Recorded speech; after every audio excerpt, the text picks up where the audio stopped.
Hey, what's up? It's Cute What If. This side.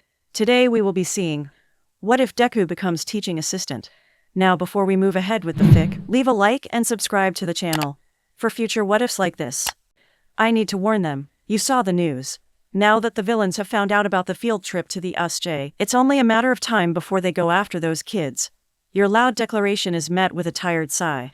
And what do you hope to accomplish by warning them? Do you really think you actually have the power to change the future? You are too naive. What makes you think the heroes will even take your warning seriously? While you cannot deny that there is some merit to those words, you find yourself unable to back down like the many times you have in the past. Even so, I can't just sit back when I know those kids will be put in danger like that. I might not be able to stop the attack from happening, but maybe I could convince the heroes to bring more teachers to watch over the CL butt. You brace yourself for another rebuttal, but are surprised when the other remains silent. Then, after a few minutes but a calculative gaze fully focuses on you, making you stiffen involuntarily. You've never liked being on the receiving end of that look. A chill runs down your spine when you see the grin aimed your way. Now, that sounds like an interesting experiment. You cannot change the future, but I wonder, can you make alterations to certain events, or are things fated to remain exactly the same? Perhaps, a field test is in order. Just as you open your mouth to question those words, a hand reaches out toward you, and then, everything goes dark. You are surprised to see an unfamiliar ceiling when your eyes open. What's even more bizarre is the fact that you cannot remember falling asleep. As the gears in your mind begin to whir into motion, your other senses start to kick in. Despite not being able to recall going to sleep, you are most definitely lying on a bed right now. There's also a faint hint of antiseptic in the air, which gives you a feeling of familiarity and wrongness simultaneously. Before you can ponder the strangeness of that feeling, a deep voice that sounds slightly familiar interrupts your train of thought. So, you're finally awake. Immediately, you jerk forward into a seated position and realize there are 3 other individuals in the room. Your eyes widen in recognition. There's a short elderly woman with gray hair tied up in a bun with a syringe looped through it. As you take in her visor and lab coat, you realize this is the youthful heroine, Recovery Girl. Using a syringe-styled cane, she moves closer to the right side of your bed, while the other 2 remain seated on the other side. Recovery Girl gives you a kind smile. Hello, dear. How are you feeling? I was quite surprised when you were brought to my infirmary unconscious. There don't appear to be any wounds on you, but I know better than to just bottom things. For several seconds, you just gape at the woman. You can't believe you're actually talking to a real hero, and brought to her infirmary, no less. Then, her words completely register in your mind, leaving you terribly confused. I was found unconscious, but how did I get here? I don't remember doing anything that would lead to me getting hurt. I mean, I feel fine, confused but fine. How interesting. So, you have no recollection of what brought you to UA. Turning toward the speaker, you see an animal that resembles a cross between a bear, mouse, and dog. You quickly realize this nicely dressed hybrid is the principal of UA, Nedzu. The remaining figure sitting beside the principal is a tall male dressed in dark clothing with a long, gray scarf wrapped around his neck. He has long, messy black hair and dark eyes. Your eyes widen when they fall on the latter. You'd recognize that tired yet somehow also alert gaze from anywhere. You're Eraserhead, the teacher for CL But 1A. His eyes narrow at your words, but your rambling continues unhindered. I came here to warn you. You're planning on taking your CL Butt to the USJ for a field trip soon, right?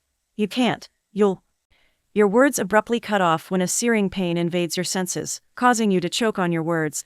Despite your best efforts to continue talking, the throbbing in your head continues to get worse, making it near impossible to gather your thoughts into a coherent sentence. Cradling your head in your hands, a pained groan escapes your lips. Dimly, you're aware of a small hand on your back, and that someone is speaking to you, but you're unable to make out any of the words because of the PND in your ears. Then, like magic, the pain is gone. 1 minute, you're in excruciating pain, and the next, you feel fine with your mind completely clear. You can't remember what you were previously thinking about to cause yourself such pain, but aside from that, you're okay. That's when you notice that Eraserhead is now watching you with red eyes as his hair somehow manages to defy the laws of gravity by floating upwards. You stare at him with amazement. Yao erased my quirk. You got rid of the drawback. Even though he just met Yaovin, though he's obviously wary of you, he still helped you when he realized you were in pain. He really is a kind person. As expected of a hero teaching at UA. You bow your head gratefully. Thank you. With a blink, red eyes turn back to black, and his scraggly hair falls to his shoulders. His gaze carefully scrutinizes your face after you lift your head. What exactly is your quirk? Upon noticing Recovery Girl's worried frown, You quickly rebuttal her that you're fine before answering Eraserhead's question. My quirk is called prophecy. It allows me to see visions of the future. Unfortunately, I can't control it, so I get these visions randomly. I can't choose when I get them or what kind I'll get. Nezu rubs his chin thoughtfully. I see. So, just now, you were trying to warn us about a vision you have had about CL-1, correct? And by the looks of it, your quirk does not allow you to freely share the contents of these visions. You nod your head, grateful that the clever hybrid was able to already get such a clear grasp of the situation. Yes, I can't say for sure why I have such a drawback, but it's true I can't tell others about visions that pertain to important events such as this one. Anytime I try, I get an awful headache that makes it near impossible for me to think or speak. Recovery girl tuts as she shakes her head. Yet you still tried anyway. That was too reckless. I understand that your message was urgent, but I cannot approve of you willingly putting yourself through such pain. Surely, there must be other options. Sheepish, you avert your eyes as you rub the back of your neck. I'm sorry, I got too excited. I was so desperate to tell him that I forgot about the consequences of trying. The older woman shakes her head with a huff while Nezu chuckles at your explanation. Meanwhile, Eraserhead just sighs as he puts in some eye drops. So, you're here because you wanted to warn us about something happening at the SJ. If you can't tell us what exactly you saw, how were you planning on explaining things then? Honestly, you hadn't planned that far ahead. While you do remember planning on coming here to warn them, you don't recall actually coming up with a way to do so without causing yourself harm. Before you can tell him that, the principal claps his hands together, gaining your attention. That's the wonderful thing about communication. There are many ways to get a message across aside from simply speaking. Tell me, would you get a headache if you tried to write out your vision? You nod glumly. Unfortunately, yes. I really don't understand how it works, but for whatever reason, I can never reveal all the details of my visions. His eyes gain a calculative look. All you say. Then, would you be able to give hints? Sometimes you can convey a lot with just one word. As you ponder the hybrid's words, you realize he has a point. Surely, one word couldn't hurt anything. But what word would be able to express the sheer danger of the attack? After a few seconds, one word comes to mind that you know for a fact will get a reaction out of the heroes. Hoping for the best, you meet Nezu's eyes and say it. Villains. Just as you predicted, the pro-heroes all react to your hint. Recovery Girl gasps in surprise while Eraserhead quickly straightens out of his slouched position and puts his entire focus on you. Rather than look surprised like you expect, Nezu simply narrows his eyes. A villain attack on US campus. Do you know how they found out about the field trip, and how they'll manage to get past our security? Your face brightens at the first question. I'm not sure how exactly they will get past security, but I can definitely tell you about how they know since that event has already happened. Eraserhead raises an eyebrow. What event? Turning your attention to him, you give him a nervous look. You're not gonna like this, but it has to do with the media breaking into the school. A villain destroyed the wall and let them in so he could sneak in while you were all distracted. As expected, the older man is not pleased with your answer. His eyes narrow as he scowls. DMN reporters. I knew there was more to that situation than what we thought. Didn't think a villain would cause all the trouble just to get info about a CL-but field trip, though. What are they after? Thankfully, this question can be answered with just 2 words. All Might. While Eraserhead's scowl deepens, Nezu presses his paws together as he leans back in his chair. So, their goal is All Might. I can't say I'm too surprised. He is scheduled to be present during the field trip. See, that's where the real problem lies. At your words, the 2 males bring their full focus back on you. You sheepishly hold up 3 fingers, hoping the pro-heroes will be able to understand your hint. It only takes a few seconds before realization dawns their features. Immediately, a deep frown appears on Nezu's face while Eraserhead's expression turns furious. A scowling recovery girl is the one who voices what they're all thinking. That idiot, of all the times to use up his blasted time limit. The next time I see him, he's getting a piece of my cane. I don't care if he hasn't done anything yet. While you can't blame her for reacting that way, you do feel a little bad for the symbol of peace. Hopefully, if he finds out, he won't be too upset that you ratted him out. You're drawn out of your worried thoughts when Nezu asks, does it run out before or during the field trip? Before. You answer before, quickly adding, technically. Eraserhead raises an eyebrow after calming down from his earlier rage. Technically, before you can attempt to come up with an understandable response, Recovery Girl intervenes on your behalf. Knowing that idiot, he used it up saving people before the field trip, but once he finds out about the attack, he still goes to save the day despite being at his limit. Delighted that you don't have to come up with an explanation yourself, you give the older woman a thumbs up. Got it, she just sighs in exasperation as she takes a seat in the nearby chair. You return your attention to Nezu when you hear him clear his throat. Am I right to presume that the only teachers there from the beginning are 13 and Eraserhead? When you nod your head, Nezu frowns. How many villains participate in this attack? This makes you pause because you don't have an actual answer for that question. There were so many you never bothered to try counting them. Ooh, a lot, thankfully. He doesn't appear upset about your vague response. Instead, the animal simply rubs his chin thoughtfully. Too many to count then. With only 2 faculty members and 20 inexperienced students to combat them, it's no wonder you were desperate to share this information with us. Your eyes widen as you give the principal a hopeful look. So, you believe me? Even though I have no way to prove that it'll happen. Even without proof, I cannot simply dismiss your warning since it involves the safety of my students. Nezu smiles. Besides, I am inclined to believe your words since you know about All Might's time limit, which not many people are aware of. It's proof that your quirk does provide accurate information. You start fiddling with your fingers. I actually know about more than just that secret. For some reason, a lot of my visions focused on All Might when I was a kid. I figured it was because he was the symbol of peace and lots of important things tended to happen around him. That's when you realize the magnitude of what you just said and begin to panickedly wave your hands. I haven't told anyone, though, I promise. I know it'd be bad if people were to find out about his secrets. Recovery Girl reaches over to gently pat your arm. Calm down, dearie. No one here is accusing you of anything. As you take a deep breath to calm yourself, you see Nezu pulling out his cell phone out of the corner of your eye. Before you can even begin to wonder who he's calling, you hear it begin to ring, signaling that he put it on speakerphone. Within seconds, there's a response from the other end of the line. Hello? U.S. Principal grins cheerfully. Hello, Detective Tsukachi. I hope I'm not calling you at a bad time. I was hoping you could lend me your butt assistance for a few minutes. I'd be happy to. Would this perhaps have to do with my quirk? You tilt your head curiously. His quirk? Is it something that can be used through a cell phone? That's when it hits you. Although you can never tell when you'll get a vision, you always know right when it's about to happen. Your body stills as everything around you goes dark. You know that Nezu was in the process of replying back to the man named Tsukachi, but you hear nothing. The scenery before your eyes changes. Instead of Nezu in Eraserhead, you see All Might in his true form and Midoriya Izuku, a boy who has been in several of your visions, lying in 2 of the infirmary beds while Recovery Girl sits to the side. An unfamiliar man dressed in a trench coat walks into the room. Midoriya panics when he sees the man in the trench coat, but is quickly rebutted when All Might introduces the man as Tsukachi Naomasa, a detective in the police force who's also a very good friend of his. He's one of the few people aware of All Might's secret. Unfortunately, that's when the vision ends, so you are unable to get more information about the detective. You had hoped you would find out about his quirk to see why Nezu would want to call the man.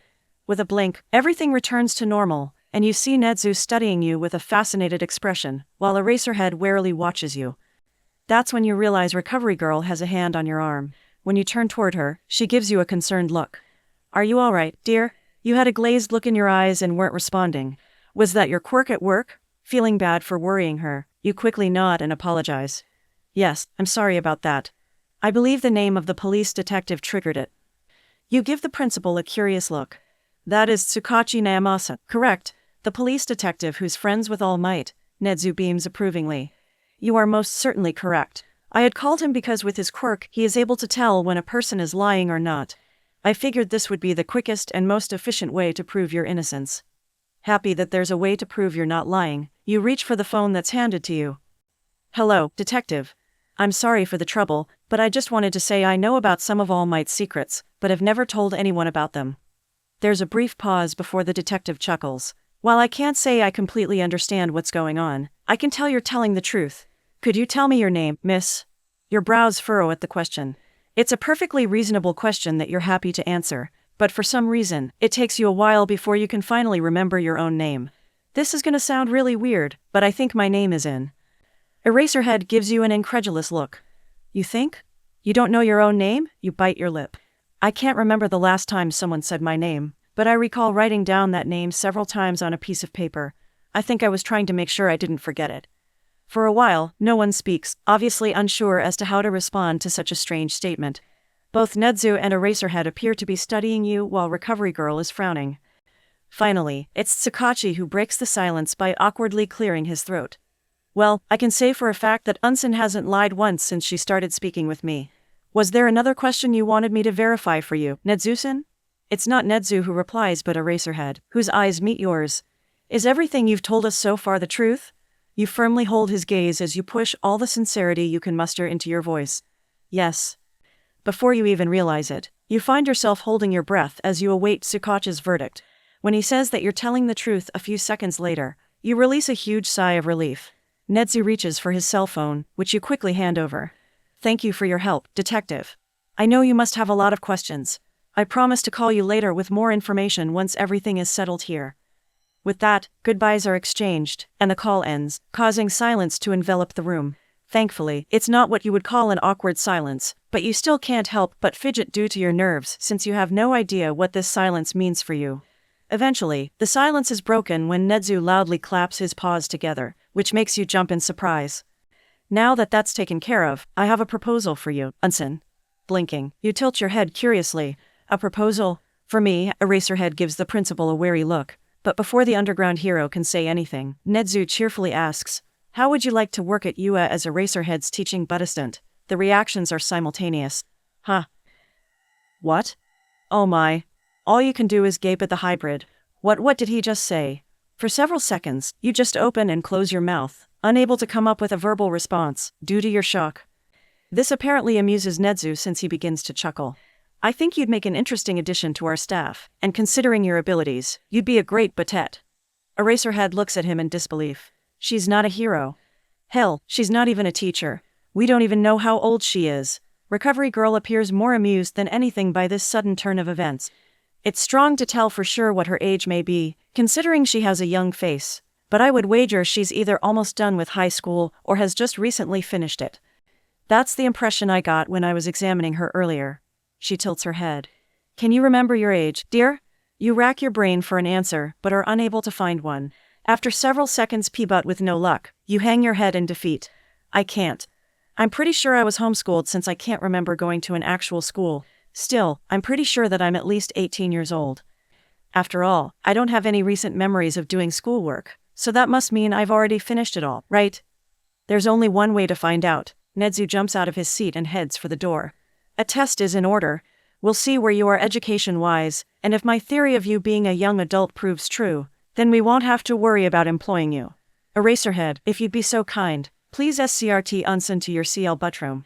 Once I've finished preparing the test, I'll meet you there. While Recovery Girl just shakes her head at the principal's actions, Eraserhead scowls in annoyance. That still doesn't change the fact that she's unqualified for the position. His response goes unheard since Nedzu has already left the room. Cursing under his breath, the older man slowly rises to his feet and fixes his steely gaze on you. You all right to walk? Nodding rapidly, you remove the cover and slide your feet to the side. When you move to stand, you take in the t-shirt, sweat breathes, and sneakers you're wearing with relief. This is the last thing I remember wearing. It would have been really freaky if I was wearing clothes I don't remember putting on. As Eraserhead makes his way toward the door, you give Recovery Girl a quick bow. Thank you for looking after me. I'm sorry for the trouble. She gives you a warm smile. I'm glad you're all right. Now, don't let those two give you too strong a time, all right? If you need anything, just let me know. You return the smile before quickly following after Eraserhead, who doesn't seem interested in waiting on you. Because of his longer legs, you have to walk at a brisk pace in order to keep up with him. Since he doesn't seem interested in talking to you, you let your gaze roam to observe your surroundings, and your eyes soon widen with awe. You've never walked through such a large hallway before. Maybe it's because some people end up growing to be really big because of their quirks. You muse. I know All Might is pretty large, so it makes sense to have doorways that are really tall and wide. Otherwise, he wouldn't be able to enter his own CL buttroom. The mental image of All Might trying and failing to enter a CL buttroom because the doorway is too small makes you want to laugh, but you miraculously manage to rein in your mirth. After all, the last thing you want is to annoy Eraserhead further by suddenly laughing out loud for no apparent reason. In hopes of keeping your laughter contained, you quickly try to distract yourself by looking out the nearby window. When you do that, you see how low the sun is, which catches you by surprise. Considering there are no students in sight, it's obviously after school hours, but what time did you exactly get here? How long were you unconscious? For several minutes, you run through your most recent memories, hoping to find some hint as to what brought you to UA. Unfortunately, nothing comes to mind. You remember seeing on the news about the reporters getting onto the school's grounds. That led you to wanting to visit the school to warn them about the USJ attack. but you can't actually remember leaving to come here. What in the world is going on? Hey. You jolt in surprise, not expecting Eraserhead to suddenly start speaking to you. Yais, Eraserhead gives you a cursory glance before looking back down the hallway. If I were to erase your quirk to stop the drawback, would you be able to tell me everything about the USJ attack? With a frown, you shake your head. Unfortunately, no. When you used your quirk earlier, it erased the drawback, but my mind also went completely blank. I couldn't remember what vision I was talking about. When his gaze returns to you, you give him a frustrated look. It's like I knew I had visions of important events, but I couldn't remember what exactly I saw. I remembered what my quirk was and knew why I was in the position that led you to using yours on me, but I couldn't remember what I was trying to tell you. He sighs as he shoves his hands into his pockets. Can't say I'm too surprised. There are usually other side effects that people deal with besides temporarily losing their quirk when I use mine on them. After he says that, Eraserhead goes quiet, making you wonder if you should do the same or if you should try to say something else. In the end, someone else decides to solve that problem for you. Hey, Eraser, there you are. I was wondering when you'd be done. Is that the little listener you found earlier? A taller man with long, spiky blonde hair, wearing a black jacket with an upturned collar and matching breathes, walks out of a room further down the hall. Despite the distance, you can hear him very clearly. Eraserhead scowls. Shut up. Your voice is too loud, Mike. As you approach the blonde, you take in his sunglasses, headphones, and what appears to be a speaker around his neck. That's when you realize this must be the hero with his own radio show, Present Mike. Just as you come to that realization, the familiar feeling of an oncoming vision washes over you. In a flash, you're brought back to the scene of the USJ attack.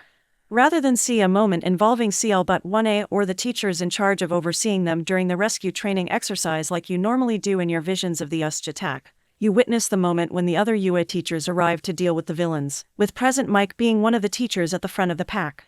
Amazed, you watch as he uses his voice quirk to take out the majority of the villains with one loud shout. Despite knowing it's just a vision, your hands unconsciously rise to clasp over your ears in an effort to block out the sound. It's a futile effort since it's impossible to turn your eyes or ears away from your visions once they begin. And just like that, it ends, and you find yourself back in the UA hallway with a concerned Present Mike and a frowning Eraserhead. When you realize your hands are still covering your ears, you immediately lower them and avert your eyes in embarrassment. Sorry, that probably looked weird. Weird is an understatement. You probably looked insane, suddenly going still like that and covering your ears. And right when you're meeting the vocal hero for the first time. Your timing is the worst. You hope you didn't offend Present Mike.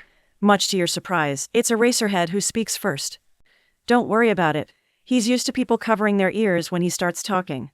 That's normal. The other hero squawks in outrage. So not true. Everyone loves listening to me talk. You're just jealous you don't have a radio-worthy voice like mine. Eraserhead just rolls his eyes. Tell that to all the poor animals that flee the surrounding area whenever you open your mouth. Even though you know you shouldn't, you find yourself giggling at his comment. You hadn't expected the underground hero to banter like this with the other teacher, but you're enjoying witnessing the exchange of exuberant and dry remarks. You're surprised when Present Mike aims a large grin your way. What do you know? Looks like you know how to put a smile on a girl's face after all. Eraser! And here I thought I was gonna have to do all the work myself. He strikes a pose as he continues. I'm sure you already know who I am, but I'll introduce myself anyway since it's only polite. The name's Present Mike, voice hero loved by all. What's your name, listener? Another laugh escapes you when he aims finger guns your way. My name's In. It's nice to meet you. Then, upon remembering your earlier actions, you give him an apologetic look. I'm sorry about earlier. I wasn't trying to block you out. It's just your voice in the vision I saw was really loud. I covered my ears without thinking. Present Mike tilts his head curiously. Vision, with a sigh, Eraserhead explains. Her quirk allows her to see visions of the future. She can't control it, so it happens at random. For whatever reason, seeing you triggered one. He then raises a brow at you. You said his voice was really loud. Did you watch him use his quirk on someone? Nodding, you decide to give him a short answer just in case. Usja. The vocal hero looks like he's about to probe further before the other man cuts him off. I'll explain later. It's easier for me to do it than her since she's not allowed to go into details about certain visions she has. Upon seeing Present Mike's pout, you say the first thing that comes to mind to try to cheer him up. Your quirk is really amazing. It's so powerful. It was so cool to watch. Thankfully, your words have the longing effect since the blonde's expression instantly brightens in response to your compliments. Present Mike grins broadly as he proudly puffs up his CH Saint. See, I told you. Eraser. My quirk is super popular. I am coolness personified. Eraserhead gives him a dry look. I think you mean stupidity. His friend gasps dramatically, putting a hand on his Saint. You wound me, Eraser. You're a horrible friend. Tell him he's horrible, Unchin. At that, both men turn toward you to see how you'll react. Put on the spot, you panic over what to say. Even though they're obviously joking, you don't want to say something that might upset either of them. In the end, you decide to be honest. You avert your gaze to the side as you twiddle your fingers. Well, I admit at first I thought he was pretty scary and kinda mean. But the more I saw Eraserhead in my visions, the more I saw what he's really like as a teacher. He's stern but kind. I could tell that he cares a whole lot about his students, which I thought was really admirable. When you finally bring your gaze back to the two men, you see Eraserhead sporting a surprised expression while his friend is grinning, looking like he's about to laugh at any moment. Much to your surprise, the underground hero abruptly turns away and starts walking further down the hall. We've wasted enough time. The principal is probably already waiting on us by now. Confused by his sudden departure, you switch your gaze from Eraserhead to present Mike, who leans over with his large grin still firmly in place. Surprisingly enough, he manages to whisper his next words. Looks like you managed to embarrass him. It's not often someone compliments him directly to his face, so he was caught off guard. Nice work. When he gives you a thumbs up, your shoulders slump with relief. You're glad you didn't upset Eraserhead.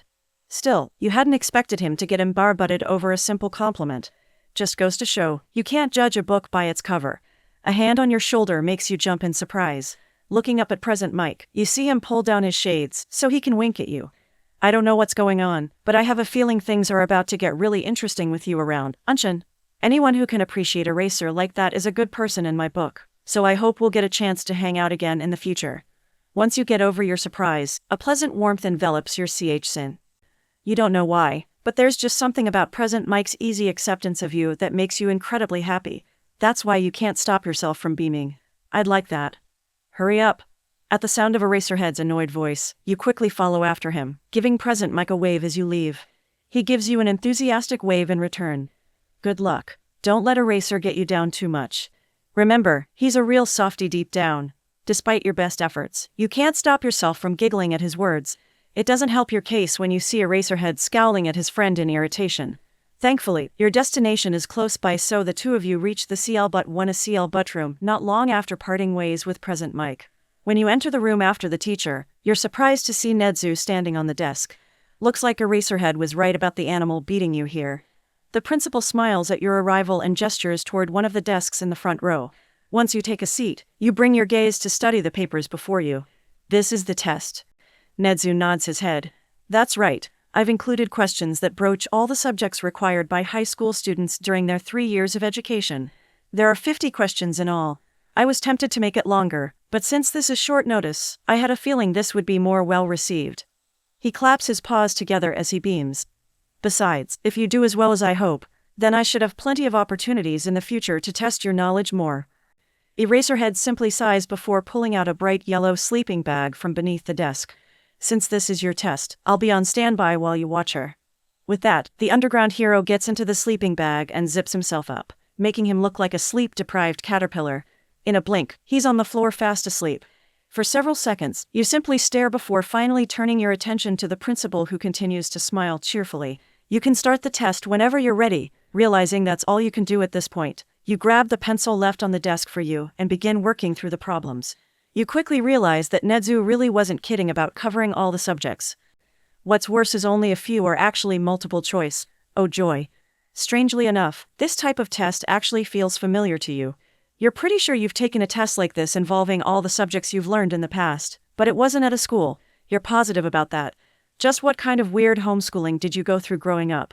You have no idea how much time butts while you work on solving the problems, but you are very much relieved when you finally answer the last one. Thankfully, despite the questionability of your education, you found yourself able to answer all of the questions presented to you. You don't think you got them all completely right, though, since some took more of your time than others. However, you do feel pretty good about your results. At the very least, you seriously doubt that you failed. Rising from your seat, you gather your papers together and move toward the desk to hand Nedzu your test.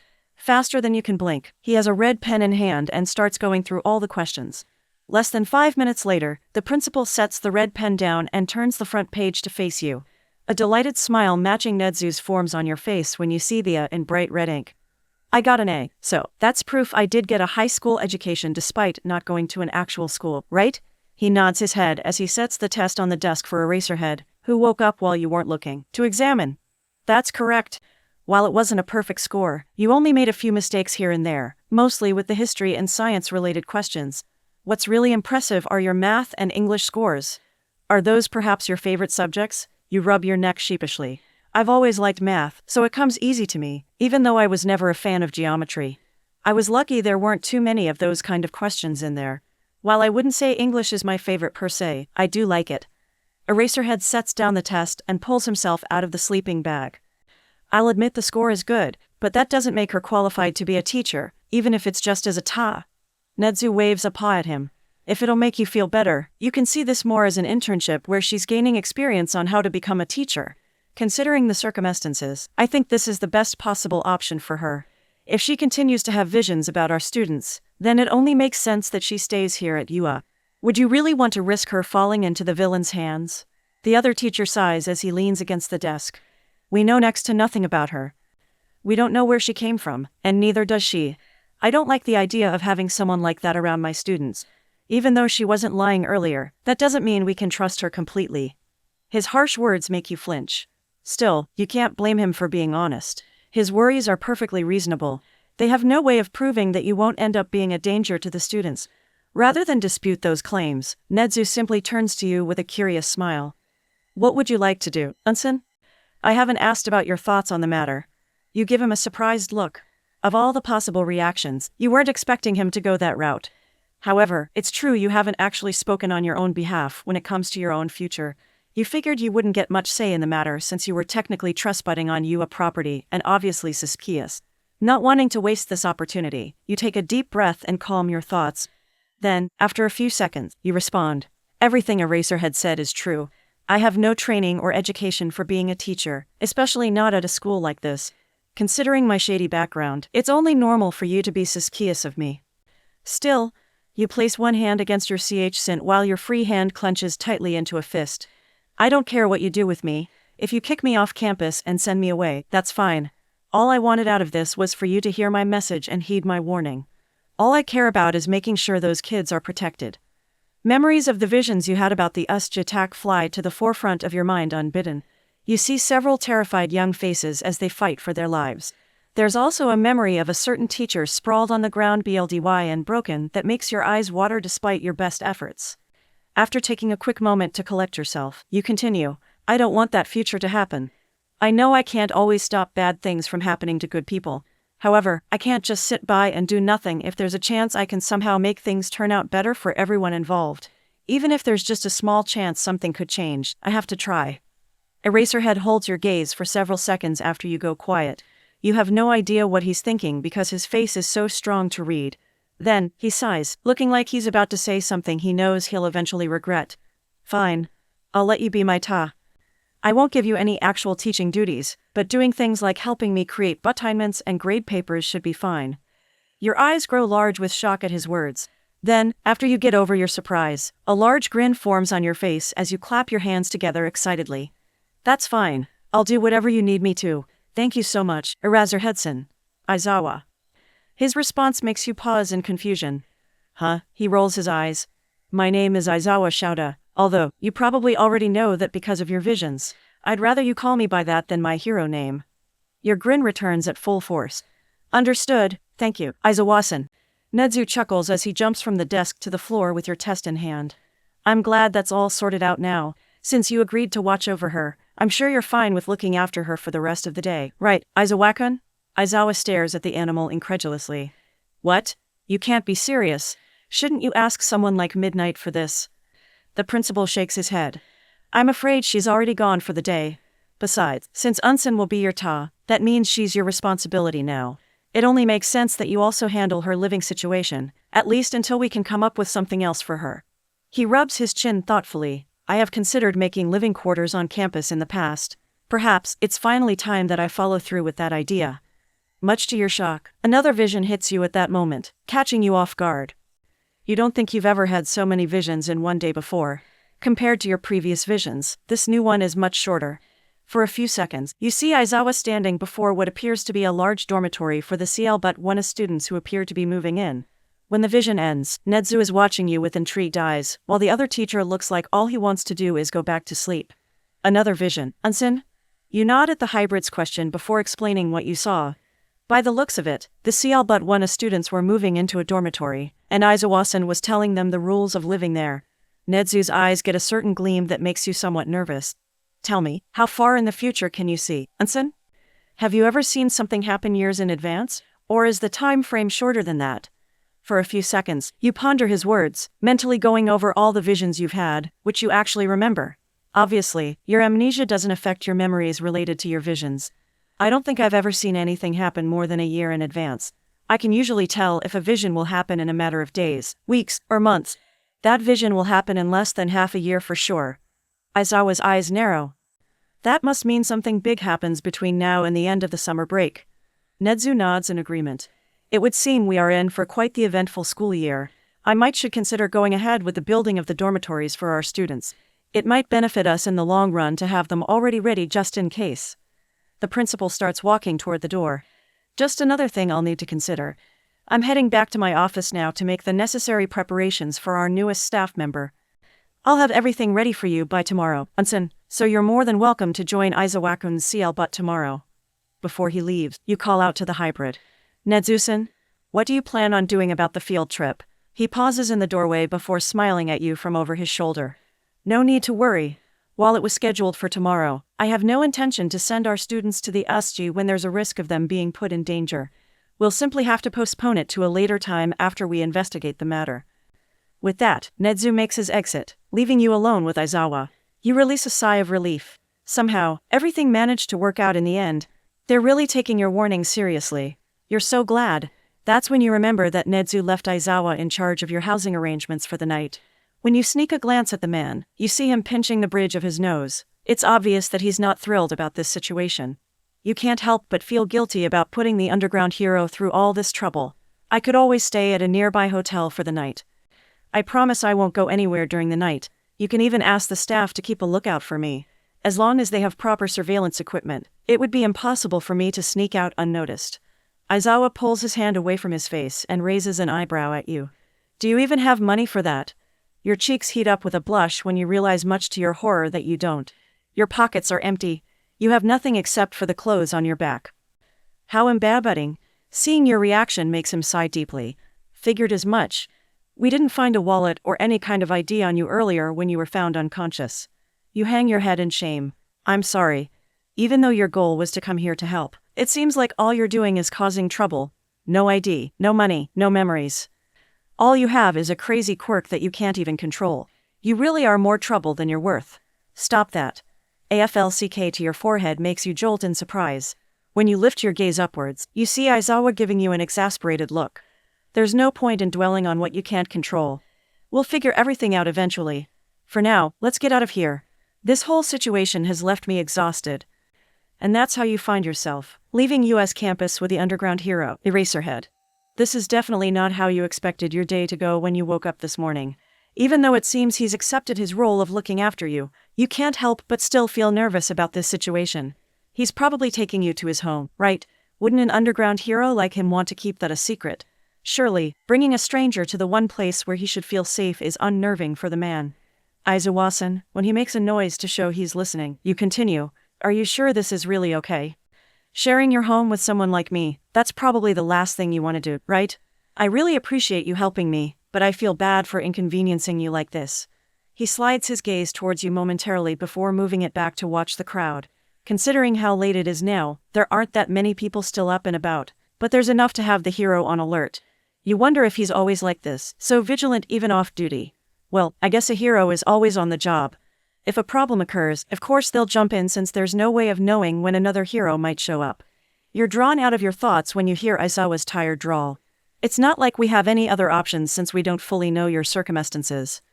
There's no way of knowing what could happen if you're left alone. Someone needs to keep an eye on you. Besides, it's just an apartment. I can always move later if necessary. And it's not like you'll have the opportunity to tell anyone anyway since you're going to be stuck with me most of the time while you're at UA.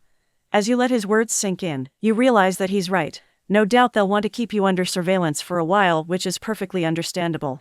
By the looks of things, Nezu has made Aizawa your official guardian of sorts. You'll probably be spending a lot of time with the man during your stay at UA. On one hand, you're looking forward to getting to know Aizawa. You were serious when you said you found him admirable. He really is an incredible teacher. However, that doesn't change the fact that he's intimidating, and that despite agreeing to look after you, he still finds you suspicious. You clench your hands into tight fists. I'll just have to prove myself to him. It'll take time, but I'm patient.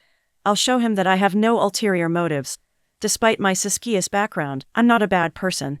Despite your best efforts, you cannot stop thinking about the mysterious blanks in your memory and how you can't clearly remember your life before waking up at UA.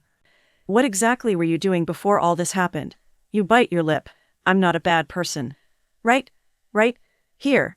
With a jolt, you're pulled away from your depressing thoughts by Aizawa, who hands you a peabut. You eye it curiously. Considering the two of you have just arrived at the train station, you need this peabut to board. Noticing your intrigued expression, Aizawa raises an eyebrow at you. Have you never ridden on a train before? You pause to consider his question before slowly shaking your head. No, I don't remember ever riding in one. I don't remember leaving home much. If I did, it was just for errands like getting groceries, and there was a marketplace down the road, so I never had to travel far. The older man turns away to head further into the station, so you miss the way his eyes narrow at your words. Do you remember where you live? As the two of you wait for the train, you consider his question and frown when you realize you don't have an answer. I don't know. I remember what everything on the street looked like and what kind of stores there were, but I can't actually remember what district or city I was in. One of your hands clutches the fabric of your sweat breathes. What is wrong with me? Why can't I remember something as simple as the place where I lived? I'm pretty sure I lived in the same place my whole life, but I can't remember where that even is. What the hell? You're pulled away from your thoughts by the sound of the incoming train. When the doors slide open, you and Aizawa board and take a seat. Thankfully, the train isn't too crowded since you both missed the end of the day rush. Aizawa leans back into the seat with a sigh before giving you a side glance. So, you don't remember where you lived? What about who you lived with? Do you remember anything about your family? For some reason, your Ch clenches painfully at his question. You bring your eyes to your lap as you clasp your hands tightly together. I don't think I had one. I don't remember having any parents or siblings. Unlike the other memories you asked about, I feel like I have none in this case because there were never any to begin with. I don't know how to explain how I know that, though. You rub your temple to fend off an oncoming headache. But I feel like I wasn't completely alone. There was someone in that house besides me, but I don't think they were someone I considered family. There had to be someone else besides me. There's no way I was all alone up until this point. Someone made sure I had food to eat and clothes to wear. Someone made sure I got an education. But, for whatever reason, when I try to think of them, I get a cold feeling in my Ch, and my head starts to hurt. Why is that? Hey. Startled, you jump in your seat before jerking your gaze to the man beside you. Once he has your attention, Aizawa continues, if you can't remember, don't force yourself. It's possible you had a run-in with someone who has a quirk that allows them to erase memories. For now, we'll leave this to the principal since he's obviously interested in your situation. Just be sure to tell us whatever you can remember that you think is important. You nod your head as you stare at him with wide eyes. You had expected him to get annoyed by your unhelpful answers, but he's not. He's not even scowling at you. His expression is calm as he buttresses you before finally averting his eyes to face the seats across from you. The rest of the train ride is quiet, neither of you too interested in talking. At the third stop, Aizawa rises from his seat, and you quickly move to follow him. From there, the two of you leave the station and start walking. You have no way of keeping track of time, but it doesn't feel like you've walked for very long when you arrive at an apartment complex. It looks rather ordinary. Nothing about the building stands out, which actually make a lot of sense. This is probably the perfect place for an underground hero to live. After taking an elevator to the third floor, Aizawa comes to a stop at the third door on the left. He unlocks the door and motions for you to enter first. Nervous, you cross over the threshold and instantly notice the shoe rack at the door. Following the older man's example, you take off your shoes and walk further inside, wearing just your socks since there aren't any slippers at the door. Maybe he doesn't care about that sort of thing in his own home. The first thing you think when you study the apartment is how small it is. It's definitely suited for just one person. You see the living room when you first walk in, and then notice what appears to be the kitchen to the left when you walk further inside. There's one hallway with what appears to be 3 doors. If you were to guess, one was probably the hallway closet, while the other 2 lead to his bedroom and bathroom. in the back of your mind, you wonder where you're even supposed to sleep. The couch? You want to ask, but feel too nervous to do so at the moment. The sound of meowing grabs your attention, and you watch amazed as two cats pop out from behind the couch. One cat is pure white and extremely fluffy with bright blue eyes, while the short-haired cat, which has lovely amber eyes, is completely black except for its paws and the tip of its tail, which are white. Both cats immediately head for Aizawa and start wrapping around his ankles, meowing loudly. He sighs in response. I know you're hungry. Hold on a minute. With that, the pro hero slips away into the kitchen with the animals hot on his tail. You find the corners of your mouth twitching upwards before you even realize it. Looks like the super stern teacher is a big softie when it comes to cats. That's when your stomach starts to growl. Thankfully, Aizawa is busy with the cats, so it's unlikely he heard it. Still, you should ask him about food since you don't really know when's the last time you ate. You remember eating lunch, but you don't even know what time it is now since there aren't any clocks in sight. When he leaves the kitchen, you decide to ask him. I feel bad for asking since you've already done so much to help me, but I was wondering what to do for dinner. I know how to cook, but I didn't know if it was okay to use your food. Aizawa rolls his eyes. I'm not going to starve you. I'm not much of a cook myself, but if you see something in there that you want to eat, help yourself. Just as you're about to ask him what he's going to eat, the older man pulls out what looks like a jelly pack and starts eating it as he heads for the couch. All you can do is stare. Surely, that's not all he's eating for dinner. With a shake of your head, you start familiarizing yourself with the kitchen. In the corner, you see the two cats eating but decide to leave them alone for now. You've always liked cats. You wonder if Aizawa will let you pet them if you ask for permission. A few minutes pee-butt before you finish searching the refrigerator and cabinets. It's after you do so that you come to a horrifying conclusion. There's nothing but junk food in here. How the hell is this man still alive? No one should be able to live off this stuff and look as healthy as he does. Sure, he looks like he hasn't slept in days, but besides that, he looks fine. How is that possible? You bring your hands together in front of your face and take a deep breath. Once you're calm, you make a decision.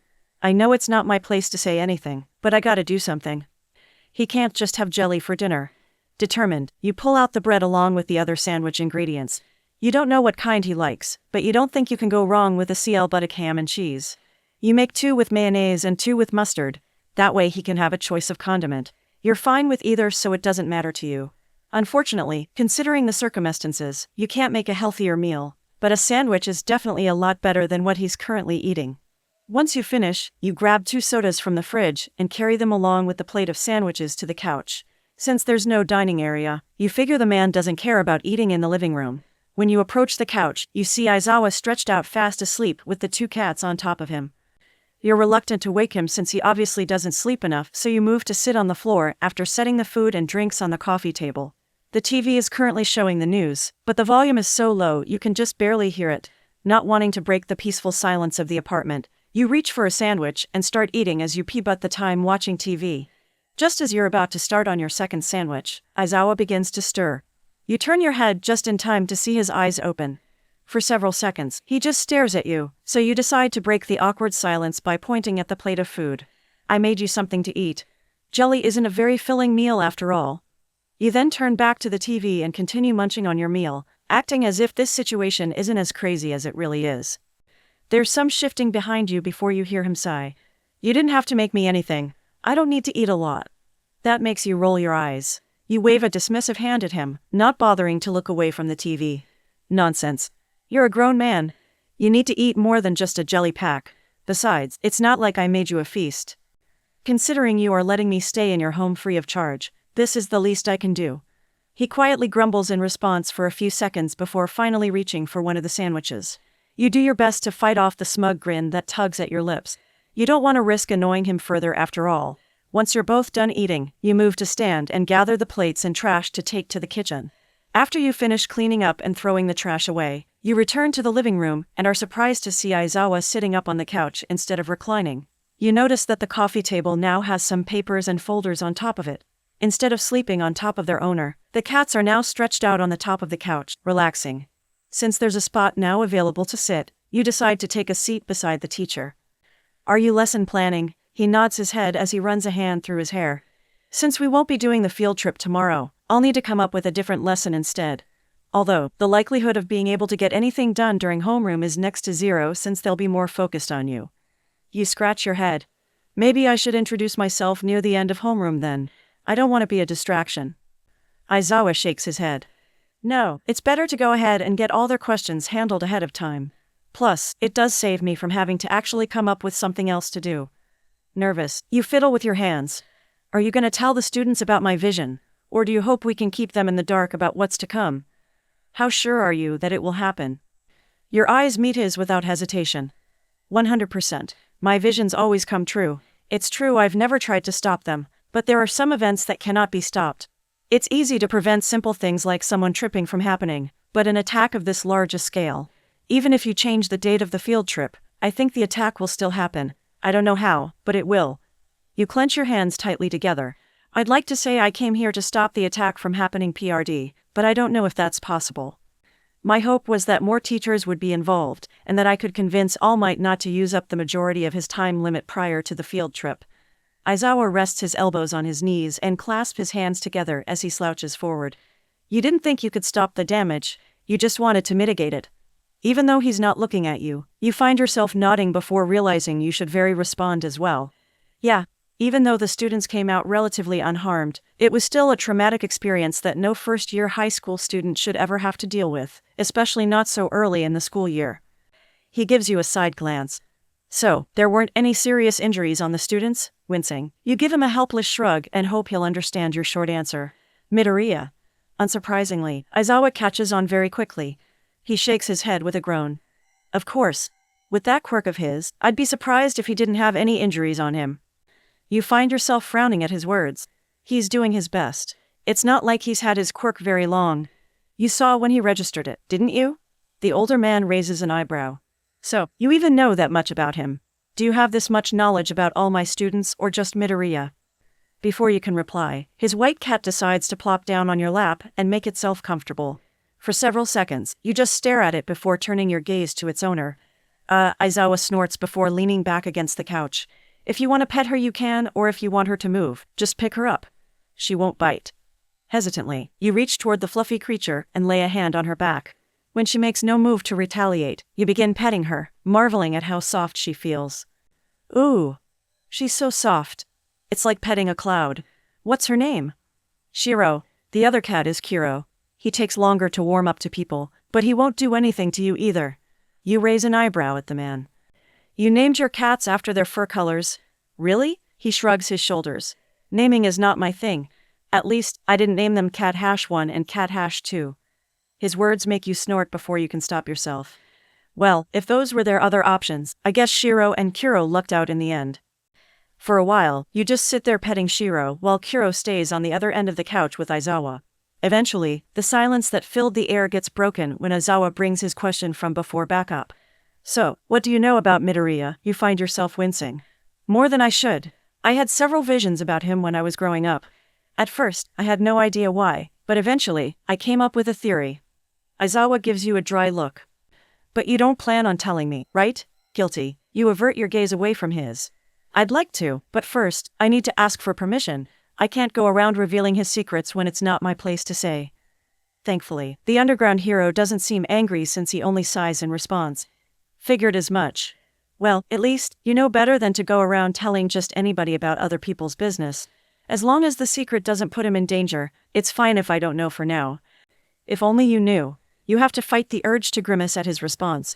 There's no telling how he'd react if he found out about All Might giving his quirk to Midoriya with next to no training before the entrance exam. All Might would definitely be in hot water if Aizawa knew. Still, I think Aizawa-san has a right to know. He is Midoriya's homeroom teacher. You think to yourself, I can understand keeping this a secret from the majority of the staff, but Aizawa-san is the teacher that deals with Midoriya the most. He might even could help the kid out if he understood the circumstances. Maybe I could convince All Might to let Aizawa-san in on the secret. I think if anyone could keep a secret, it would be Aizawa-san. I don't like that look on your face. When you look to see Aizawa's narrowed eyes aimed your way, you immediately look away. I'll get permission, and then, I'll tell you. I think it'd be better if you knew anyway. His gaze remains on you for a while before he finally relents and turns his attention to Kiro, who's now sprawled across his lap. Fine. I'll wait. I really hope it's not as bad as you're making me think it is. Before you can come up with a way to rebuttal him, Aizawa reaches for a folder and hands it over to you. At your confused look, he explains, the students' profiles. If you're going to be my TA, you need to at least know my students' names and quirks. These are pretty generic, so it's not like there's any sensitive information in them. Once you have the folder in hand, the teacher goes back to looking over his papers. Meanwhile, you open the file and start reading the profiles while you absently pet Shiro with your free hand. You recognize the faces in every photo and remember most of their names since they've all appeared in your visions at least once. You're not familiar with all their quirks, however, so looking at these profiles is definitely beneficial. Even though there's 20 of them, it doesn't take you a long time to memorize everything since you were mainly reading about their quirks. Once you finish, you close the file and turn to look at Aizawa, who's now leaning back into the couch with his eyes closed. If you had to guess, you think he's just resting his eyes rather than sleeping. Still, it takes you a few minutes to gather enough courage to speak up. Aizawa-san. What? His eyes remain closed, but his head is now leaning more in your direction. Kuro reaches up to bop his owner on the cheek with his paw, making you smile. I was wondering where I was supposed to sleep. It's a one-bedroom apartment, right? Do I just take the couch? Aizawa opens his eyes and gently pushes the cat's paw away from his face. Sitting up, he stretches his arms above his head with a yawn. You can have the bed. I'll sleep on the couch. Your eyes grow large. What? No way. I can't do that. I can't take your bed. I'll sleep on the couch. He cracks his neck before raising an eyebrow at you. Just take the bed. In. It doesn't matter to me where I sleep. I can sleep anywhere. Literally. And if you want to take a shower, you can borrow some of my clothes to sleep in while you use the washer for the clothes you have on. Despite your best efforts, you find yourself blushing in embarrassment. Are you sure? Aizawa rolls his eyes. I wouldn't have offered if I wasn't. Now, go ahead and get ready for bed. The sooner you go to sleep, the sooner I can. Reluctantly, you nod your head and then gently pick up Shiro to set her by Kuro, who's still commandeering his owner's lap. You rise to stand and turn to leave when you suddenly stop. Before he can question you, you quickly turn toward Aizawa and bow your head. Thank you for everything. I know I haven't done anything to deserve it, but I'm grateful for your kindness. I promise I'll work strong and become the best Tei you've ever seen. Rather than check to see his reaction, you dash toward the hallway, eager to get out of sight as soon as possible. Before you're out of earshot, however, Aizawa calls out to you, making you pause. Hope you like grading papers, because I plan on taking full advantage of this situation. When you turn to look at him, you see a manic grin on his face. While you originally thought it was scary when you first saw the grin in your visions, you don't feel nervous at all, seeing it in person for the first time. Instead, you find yourself grinning widely in return. You'll be the envy of all the other UA teachers, Aizawa-san. I promise you that. His grin grows in response. I'll hold you to that.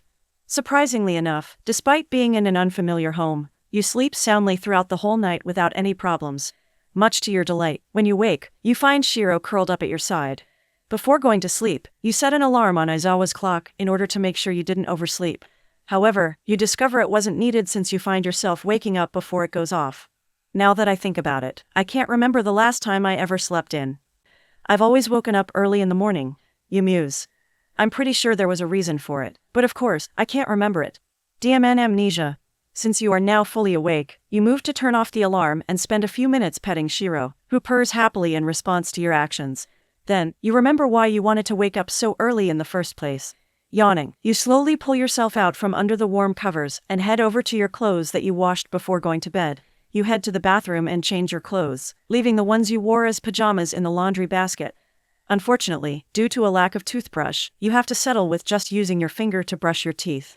Hopefully, you'll get the opportunity to buy one sometime today. Once you're dressed, you head for the kitchen so you can start working on breakfast. You pee-butt the couch on your way and see Aizawa still fast asleep with Kuro curled up on his CH-Sint. The cat raises his head to stare at you, and you give him a smile as you wave.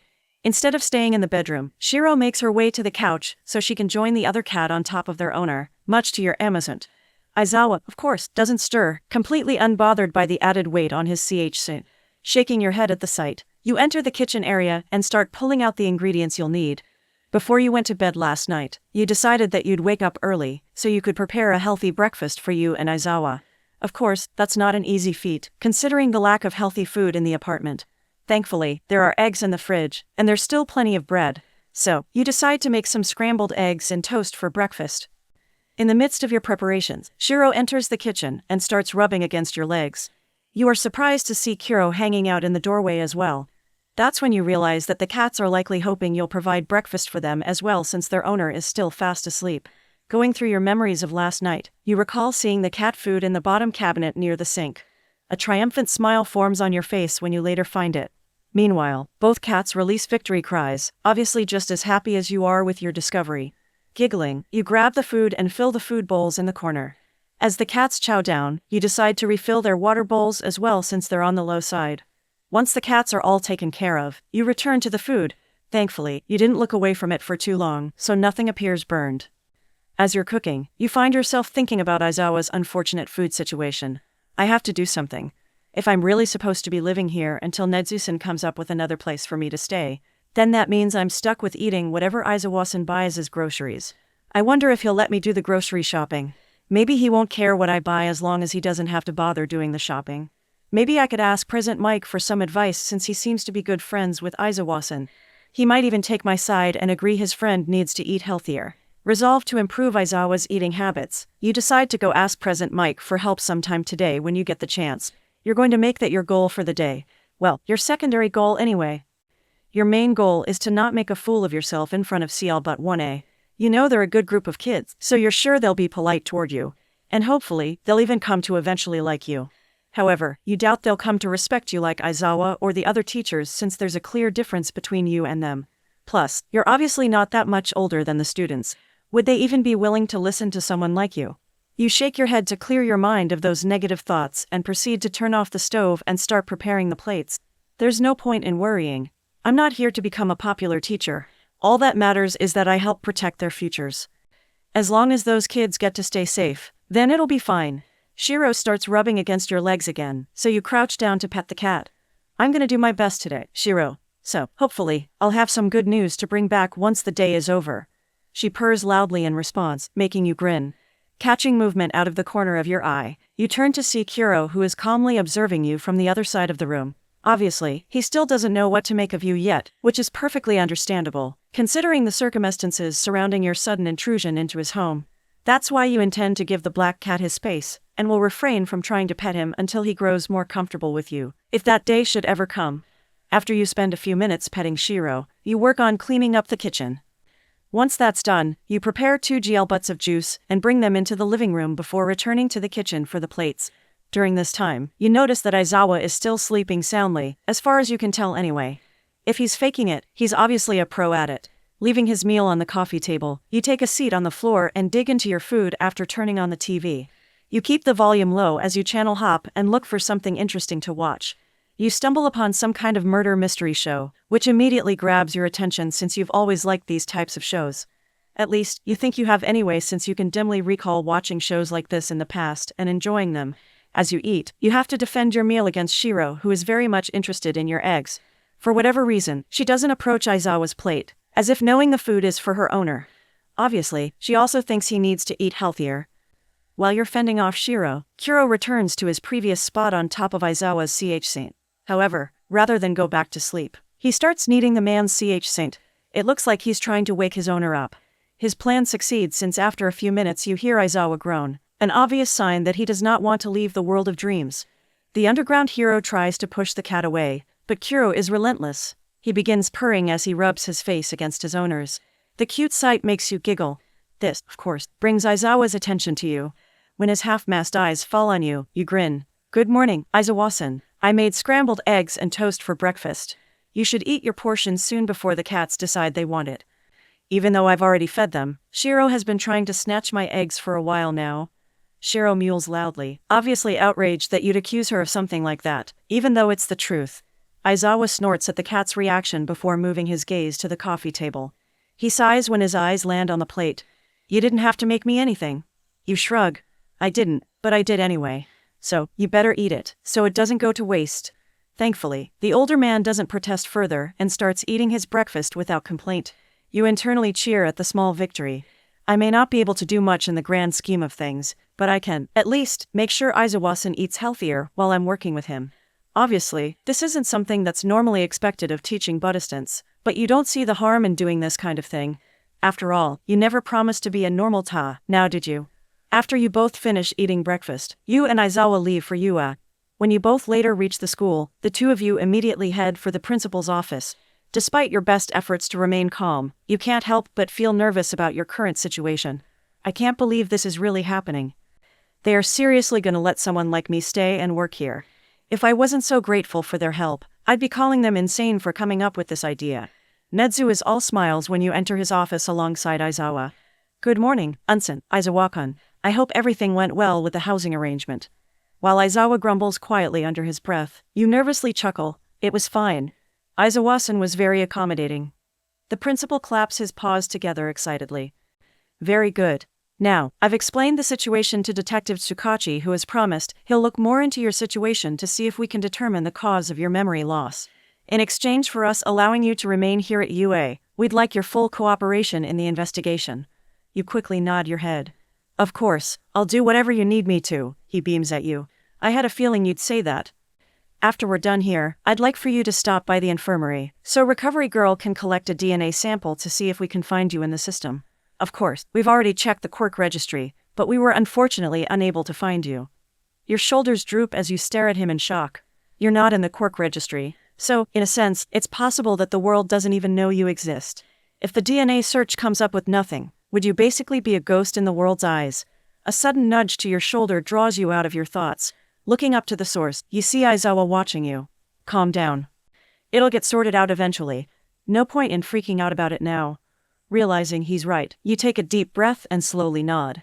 Then, you return your gaze to Nezu, who's studying you closely. I'll do whatever I can to help. To be honest, I wouldn't be surprised if you don't find out a lot about me because I don't really have any memories of me interacting with people. That includes people like doctors or other professionals you normally see. Nezu rubs his chin thoughtfully. I see. I'll make sure to let Detective Tsukachi know about that as well. You have brought us a most interesting case indeed, Unsen.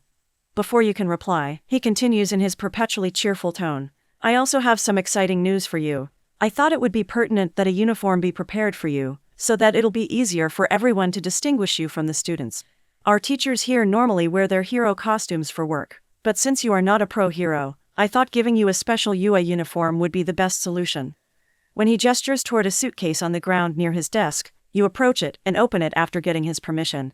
Inside is a nice white, long-sleeved blouse, a gray vest with a little, red UA emblem in the right corner, and a pair of black dress briefs. You grin appreciatively. I like it, thank you so much, but what should I do about my shoes? I know tennis shoes aren't the most formal footwear. Nezu waves a dismissive hand. That's fine. I remembered what you wore yesterday, so I didn't bother with finding another set of shoes for you. If you decide you'd rather wear something else, you can always buy another pair of shoes later on. He motions for you to approach the desk, and when you do, he hands you an ID card. You're surprised to see a picture of yourself along with your name and Melansol on there. A part of you wants to ask where the picture came from while the other part is too scared to ask. The hybrid smiles. That's your school ID. It will allow you to get through our security without any problems. Of course, since you'll always be with Aizawa-kun, I'm sure you won't have any problems getting in anyway. After giving you your school ID card, Nezu proceeds to tell you more about the school and answers any questions that you have. Once that conversation eventually comes to an end, he wishes you good luck, and you bade him goodbye before following Aizawa out the door. Aizawa heads off to his CL but, while you go get changed before hurrying over to the infirmary to see Recovery Girl. Thankfully, it doesn't take her long to get a DNA sample. Much to your surprise, she also even fingerprints you. You hadn't expected the heroine to have that kind of equipment, but it does save you the trouble of having to meet up with the police to do it. So, this is definitely a very convenient turn of events. By the time you finish your business in the infirmary, the first bell has already rung, so after getting some gummies and an encouraging smile from Recovery Girl, you hurry to CL but 1A's CL but room, leaving behind the suitcase with the clothes you were previously wearing with the heroine so you don't have to carry it around everywhere. Nervous doesn't even begin to describe how you feel as you make your way to the CL but room. You're so apprehensive that you don't even realize you've already eaten all the gummies you were given until you arrive at the door to the 1A CL but room and notice that your hands are now empty. A part of you wants to run since you've never had to deal with speaking in front of large group like this before, but another part of you actually feels excited. Deep down, you've always wanted to interact with others like this.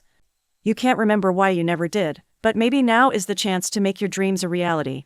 And just like that, your nerves settle, and you find yourself surprisingly calm as you reach to knock on the large door. From this point on, things are gonna change. I'm gonna change. I won't be as weak-willed as I once was. I'm gonna do my best for these kids. I'm gonna actually try to use my power to help others, rather than just keep quiet and hope for the best. I'm gonna take my future into my own hands. The corners of your lips curve upwards when you think of a person you know who has done something similarly with his life. If Midoriya can do it, then so can I. If I've learned anything from watching him in my visions, it's that nothing is impossible. It's at that moment you realize that you're mere seconds away from meeting the boy who has been a constant in your visions for many years now. Immediately, excitement wells in your scent. I finally get to meet him. I can't believe it. After all these years, I can finally see him face to face. Your earlier nervousness is nothing more than a memory now, since all you can think about is getting to meet Midoriya. Something you've been wanting to do for a long time now. A very, very long time. Just before your knuckles rap against the door, a thought crosses your mind that makes you pause. It probably wouldn't be good if I get too visibly excited about seeing Midoriya, since that would put him on the spot and make the children suspicious. Even worse, they might think I'm biased, which is the last thing I want. So I'll have to be careful with how I act around him, since I want to be a fair teacher. You nod to yourself as you finally knock on the door before you. I'm gonna do my best to be fair, since I want to be the best teacher I can be. Because a great CL butt like Wona deserves nothing less. Within seconds after you finish knocking, the door partially opens, and you see Aizawa. Once he catches sight of you, he opens the door further. About time. Was wondering when you'd get here. With that, the older man turns around and heads for his desk, while you slowly follow after him. You can feel the curious gazes of the 21 students on you, but you decide to keep your attention on Aizawa to see how he'll handle the introduction. Before he can say anything, a blonde boy with a black lightning-shaped streak in his hair, whom you recognize as Kaminari Denki, grins excitedly. Oh, who's she? A cute, new transfer student? You find yourself smiling at him, amused by his reaction. Well, at least, one person is excited to see you.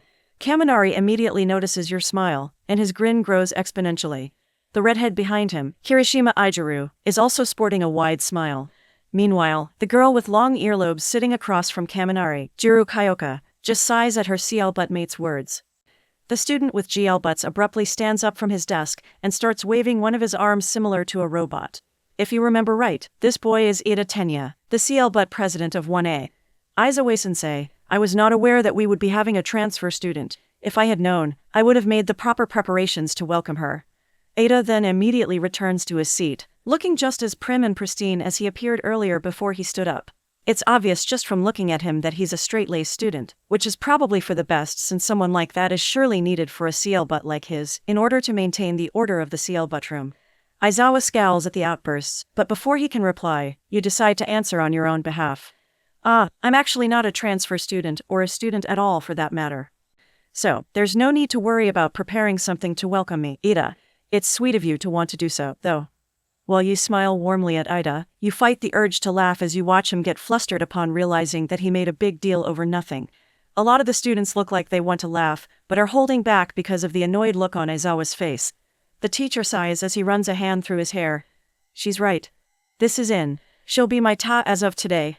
Her quirk allows her to see visions of the future, and because she has had some visions pertaining to our school, the principal has asked that she work here and offer her services.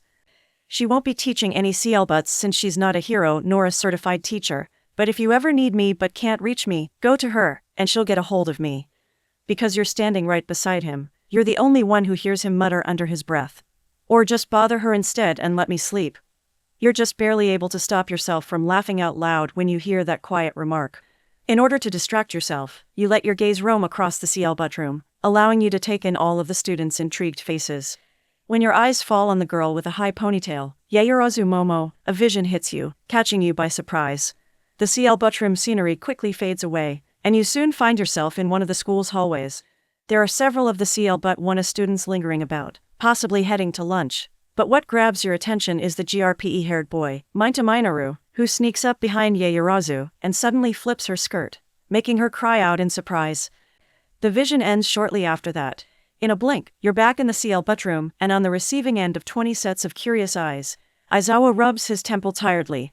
Another vision, nodding absently, you surprise him when you start walking toward the students. Everyone watches with interest as you approach the desk of the student sitting right in front of Yaoyorozu's desk of Minta Minoru. At first, he seems elated by having your attention on him, but Minta then starts to nervously sweat when he sees the serious gleam in your eyes and the deep frown on your face. He jumps in his seat when you slam your hands on his desk. You barely notice several other students do so as well, but you're not really paying attention to them at the moment. You can feel Aizawa's eyes on you, watching you closely, but you can't bring yourself to care about that either. There's something way more important you have to deal with. Mineta Minoru. Why is it that the first vision I have of you and Yaoyorozu after arriving is of you flipping her skirt? There's a hush in the CL room aside from Yaoyorozu's startled gasp as the addressed student stares at you with wide, fearful eyes. After Mineta stammers out an unintelligible response, you narrow your eyes at him.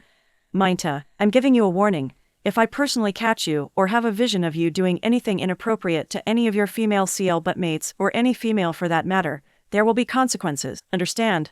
Such behavior is very unbecoming of a student who wants to become a hero.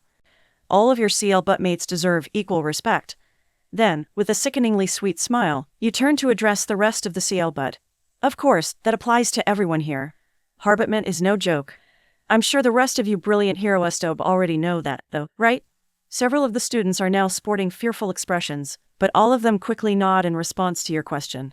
Well, aside from Bakugo Katsuki, who's just scowling, and Todoroki Shoto, who's wearing a blank expression, the reactions you get from those two boys doesn't bother you since you feel like they will be the least of your worries in this area, so you don't bother worrying about their lackluster responses. Instead, you just focus your attention on Ida when he loudly declares that he will make sure no more harbutment takes place in the CL room, an endeavor you hope he'll be successful in. After giving Ida a nod, you let your gaze roam across the room again.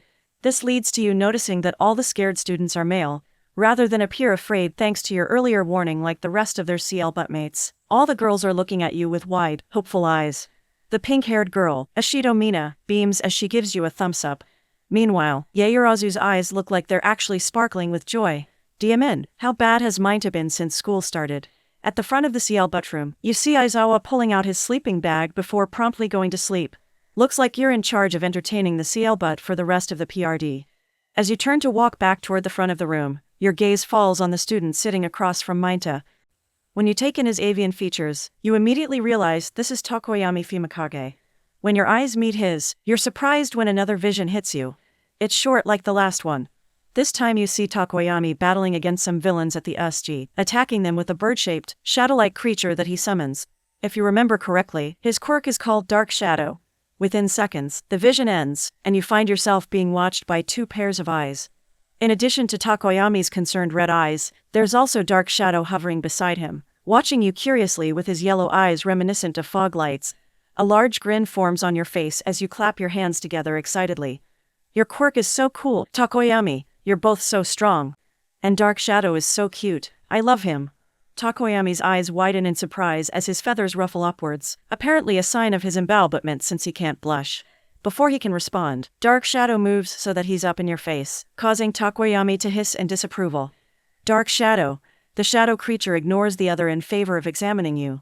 A few seconds later, he grins broadly. You've got good taste. Not many people recognize how awesome we are right off the bat. I think you're gonna be my favorite teacher. You beam at his comment. Awa, you're so sweet. Can I pet you? You look really soft. Tokoyami freezes in surprise when you look curiously between him and his quirk. Rather than give a verbal reply, he simply nods, obviously thrown off by this strange situation he has found himself in. Dark Shadow chirps cheerfully. Sure, you can. I'll never turn down the chance to get pet by a cute girl. His container makes a choked noise while the rest of the CL tries and fails to contain their amusement. Kirishima and Kaminari are two of the students that aren't even bothering to control their laughter despite Ida's incessant demand that they be quiet. Delighted, you place your hand on the quirk's head, which feels incredibly smooth. However, when you try to dig your fingers a little deeper into what you think are his feathers, you discover how warm and soft the creature is underneath his glossy exterior. You softly coo. Ah, you really are soft, Dark Shadow. He makes a strange, rumbling sound that's like a cross between a chirp and a purr as he pushes his head further against your hand like a cat. You and the other girls present make an awa sound, much to Tokoyami's embarrassment. The poor boy is now hiding his face in his hands. Worried that you're overwhelming the student, you move to pull away from the shadow creature to check on Tokoyami, but Dark Shadow is not having any of that. Nuo, not yet. In a blink, the quirk has himself wrapped around your shoulders and is now butting his hand against your hand for more pats. You stare at him amused while Tokoyami looks up in horror. Dark Shadow. Unhand her this instant. I have warned you countless times about invading others' personal space, Dark Shadow whines pitifully, pushing against your hand until you relent and start petting him again. But, Fumi, she's really good at this, and her hands are so soft, this is like heaven. The rest of the students are having a field day with this. All the girls are either laughing or cooing at the sight. Even Kudakuji, who's been silent this whole time, is quietly laughing, judging by the shaking of his shoulders as he hides his face in his hands. A grinning Shirohanta, the student sitting in front of Takoyami, has turned in his seat to watch the spectacle. Come on, Takoyami. Let the man live a little. He's having the time of his life. Can you really blame him for getting excited? Out of the corner of your eye, you see Midoriya scribbling away in one of his hero journals, obviously writing down everything that Dark Shadow is doing. He's also muttering under his breath, too quietly for you to make out what he's saying. After a few seconds of this, Bakugo abruptly turns in his seat to slam a hand down on Midoriya's desk. Shut the FCK up, Deku. No one wants to hear your DMN muttering. Everyone goes quiet at that, watching as Midoriya immediately shies away from the other student with a whispered apology. Frowning, you stop your petting, much to Dark Shadow's distress, and move to stand in front of Bakugo's desk. Strangely enough, the shadow has chosen to remain across your shoulders, but you don't bother to ask him to release you since he's actually quite warm and comfortable. Bakugo scowls at you as he crosses his arms. What? You tilt your head as you hold his gaze. You just called him Deku, even though I know for a fact his name is Midoriya Izuku. Is that your nickname for him? His scowl deepens at your question, proving how much he hates this particular topic. So, what if it is? Briefly, your gaze flits toward Midoriya, who's watching the conversation nervously as he bites his lip. Then, it returns to the angry student sitting in front of him. For his nickname, are you using the Deku meaning useless, or the one meaning I can do it? There's a strange hush in the room at the question. Everyone appears interested in seeing what their fellow student will say, rather than respond. However, Bakugo just holds your gaze for a moment before averting his gaze, much to everyone's shock. You, on the other hand, had a feeling he'd go quiet. After all, he's no idiot. The blonde obviously realizes that calling the other boy useless to your face is not the right move here. Much to Bakugo's surprise, you don't push him on the matter. Instead, you focus your gaze on Midoriya, who stiffens once he realizes your attention is on him. He then turns a bright red when you warmly smile at him. If it's with the meaning I can do it, then I have to agree it's a good nickname. You approach the flustered student's desk and ruffle his hair, making him squeak in embarrassment. I foresee a bright future for you, Midoriya Izuku. I'm really excited to see what kind of hero you become. The tension in the air eases at your words, and everyone watches as Midoriya practically beams, radiating pure joy at your words. Thank you, sensei. I promise to do my best. His smile is so bright you consider asking Yayurazu if she can make you a pair of sunglasses. Oh man, you are a regular of sunshine, aren't you? I feel like I'm gonna go blind if I stare at that pure smile any longer. He makes a choked noise as his whole head instantly turns red. Meanwhile, the rest of the CL butts start laughing at his embarrassed reaction. Kaminari snickers loudly. DMN, Midoriya, remind me to teach you later how to accept a compliment from a girl.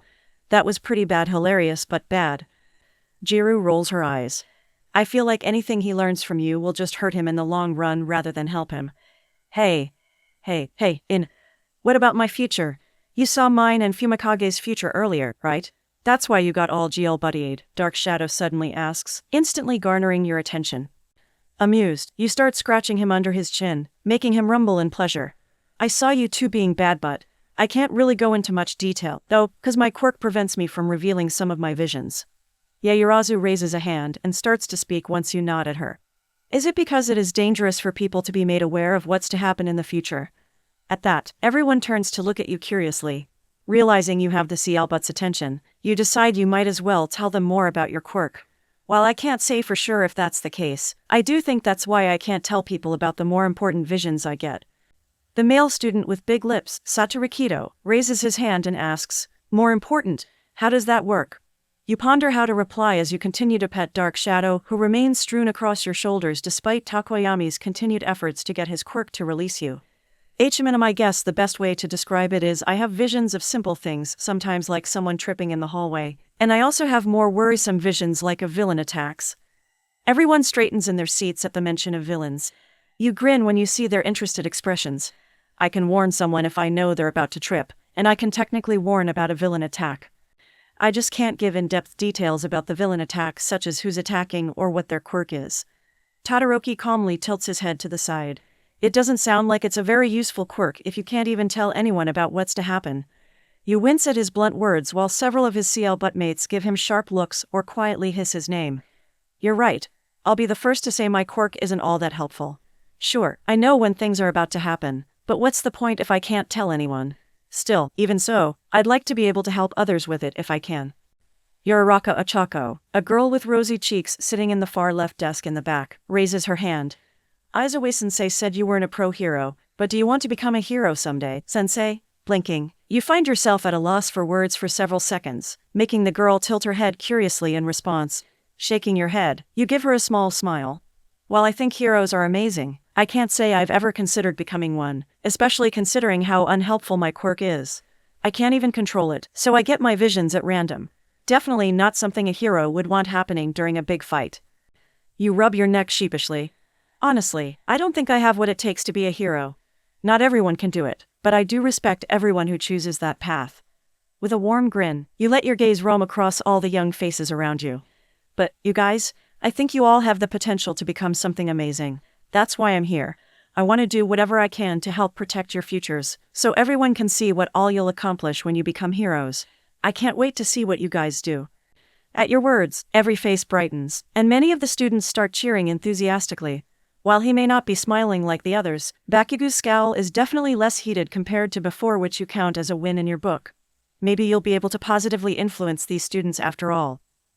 Sensei? At the sound of a timid voice, you turn to see Midoriya staring at you with a raised hand. What's up, Midoriya? He stammers for a few seconds before taking a deep breath and meeting your eyes straight on. I think you'd be an amazing hero too if you ever decided to give it a try.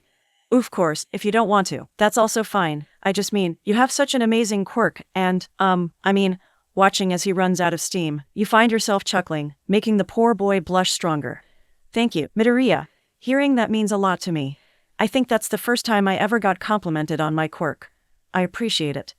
His eyes widen in disbelief. Eh? Really? But your quirk is so cool. Sure, you can't give a detailed description of your visions, which is a shame. I wonder if there's a way to work around that limitation. Wait, what I mean to say is that despite the limitation you still know what will happen, so if you were a hero you could possibly take action to stop whatever takes place in your visions. You just need to learn how to kick butt like me and Fumikage is what he's saying. Then, you can stop the villains all by yourself. Takoyami sighs deeply at his quirk's remark while you laugh. Well, you're not wrong. I'll have to take that into consideration. Thank you, Midoriya. Also, if you want to ask me more about my quirk, you can. It doesn't bother me. It's at that moment the bell rings, signaling the end of the PRD. Immediately, Aizawa emerges from his sleeping bag with a yawn. All right, you've all been introduced. If you have any more questions for her, ask outside of CL, but treat her with the same respect you would the rest of the staff, all right? Yes, sensei. After hearing the students' responses, Aizawa moves to leave and motions for you to follow him. Upon realizing that means Dark Shadow needs to release you, you turn to Takoyami, who's tiredly rubbing his forehead. Dark Shadow, Unsensei needs to leave. I understand that you enjoy basking in her bright presence, but as a creature of darkness, you must realize the danger of continuing to do so. You give Dark Shadow a curious look, to which he nods his head. Yeah, he's always like that, but it's one of his charms. He grows on you, I promise. With that, Dark Shadow disappears into a sputtering Takoyami ch, and after chirping goodbye to you, grinning, you gently pat the avian-featured student on the shoulder. Your quirk is officially my favorite one of the CL, but Takoyami. Congrats. I look forward to seeing you two in action. His feathers ruffle further from embarrassment as his CL buttmates cry in outrage at the show of favoritism. You roll your eyes as you head for the door. If any of you have quirks that are good for hugging, or are just super cute, feel free to show me them, and I'll consider changing my mind. Takoyami just hides his face in his hands. While several students laugh at your words, as you're heading for the door, you pee-butt by the six-armed student, Shaoji Mizu, and friendly clap him on the shoulder, catching him by surprise. My money's on you, big guy. 6 arms means you have like 3 times the normal hugging power, right?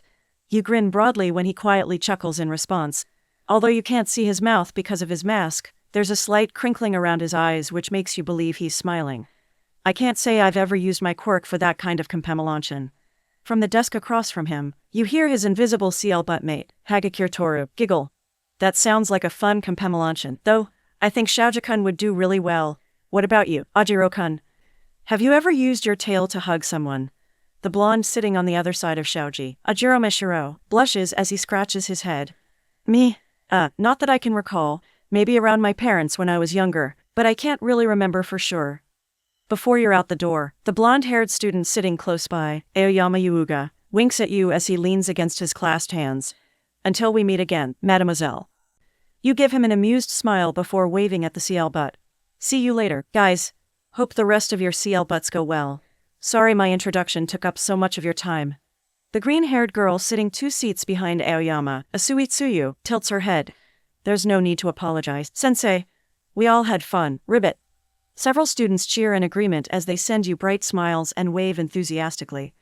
Yeah, this was way more fun than what we usually do. Takoyami's and Midoriya's reactions were hilarious. I'm looking forward to having more CL butts with Unsensei. Same here. See you later, sensei. After giving them another wave, you leave the CL butt room, all the while grinning so strong your cheeks begin to hurt. Much to your surprise, you find Aizawa right outside the door waiting for you. Although, you really shouldn't be surprised, considering your situation. He takes one look at your happy expression and rolls his eyes. Then, the older male walks off, and you quickly move to follow after him. Looks like your stint as a ta at UA might not be as difficult as you originally thought it would be. At the very least, your first encounter with CL Butt Wana has given you hope about your future at UA. Maybe, just maybe, things will work out for you after all.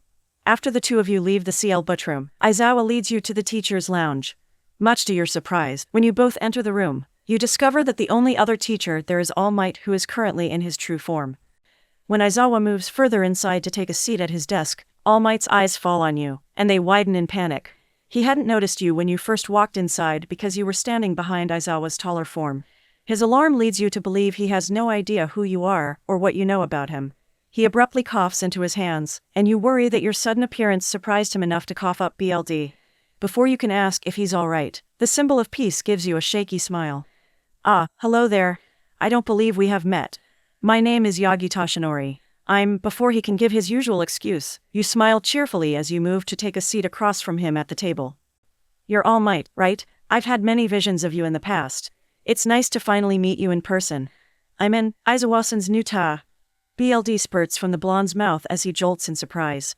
Frowning, you immediately reach for the nearby tissue box and hand him some tissues, which he accepts with a quiet, thank you. Aizawa doesn't look up from his desk when he says, she already knows about your limit. Her quirk allows her to see visions of the future, and apparently, a majority of them focused on you for whatever reason. She's already talked to Detective Tsukachi, so we know she's telling the truth. Principal Nedzu wants her to stick around since she's also been having visions about my CL butt, including a possible villain attack on the Estia field trip. Yagi stares at you with wide eyes. So, that's why the field trip was rescheduled. Principal Nedzu told me about moving the date of the trip, but he said that I should ask Aizawa-kun for more details.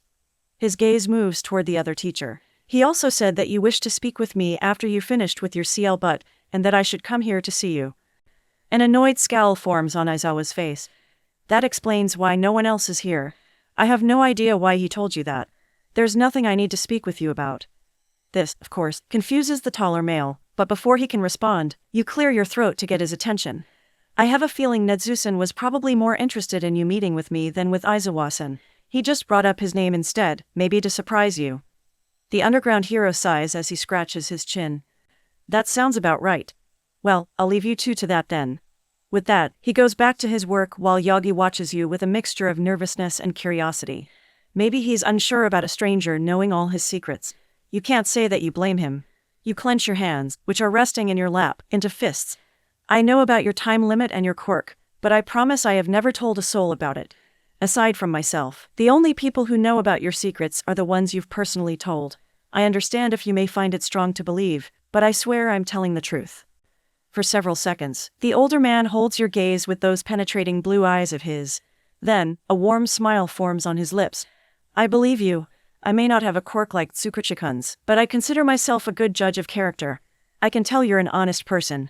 Thank you for keeping my secrets safe all this time. His smile then falls as his eyes gain a serious glint. You mentioned my quirk. You know what it is and what all it entails. Mindful of the other person in the room, you nod your head and quietly reply, I do. I also know about your successor, but I haven't told anyone about that secret either. Just as he opens his mouth to speak, you continue. Let's just say you weren't the only one my visions focused on when I was growing up. I had wondered why I started getting visions of this random kid, but I understood once the two of you met. Your fates are intertwined. Yagi clenches his fist tightly as he sets them on the table. Do you know what kind of future we'll have? Can you see far into the future, or is there a limit? You run a hand through your hair. If you're wondering what's to become of your successor in the far-off future, I have no idea. I've never had a vision that occurred more than a year in advance. I actually haven't seen anything related to your successor that's to happen past the field trip. Of course, I'm sure that'll eventually change. The tension in his frame eases at your words. Was he expecting you to deliver some bad news? That's when you remember one of your past visions that focused on the symbol of peace. Realization dawns your features. You were thinking of Sir Nightai and the future he foresaw for you. He flinches at your words before sporting a shaky smile. Ah, so you even know about that. I must say those foresight quirks are nothing to sneeze at. Yes, you are correct. My old sidekick's quirk allows him to see a person's entire future, so it would seem his is slightly different from yours. You drum your fingers against the table as you nod. Unlike me, he can control whose future he sees. My visions are random, so I can't control my quirk at all. I have no idea when I'll get a vision or who it'll be about. I've already had two since CL But started, and they were both random. Before I came here, I usually only got one vision a day. Now, it seems I can have several. I can't tell anyone about what happens in most of them, though. Yagi tilts his head curiously. Interesting. Nightai never had any problems with revealing what he saw. I wonder why your quirk is different. A frustrated scowl forms on your face. I have no idea. It really SCKS. I get an awful migraine if I ever try to explain what I've seen. The only thing I can think of that could explain it is the visions I have typically involve important events that can't be stopped. There are some things that are just meant to happen, no matter how much we'd like to change them. Not to say the future is set in stone or anything like that. You quickly add, I just mean one way or another some things will happen, no matter what. His face darkens as he clasps his hands together. I see. That does make sense.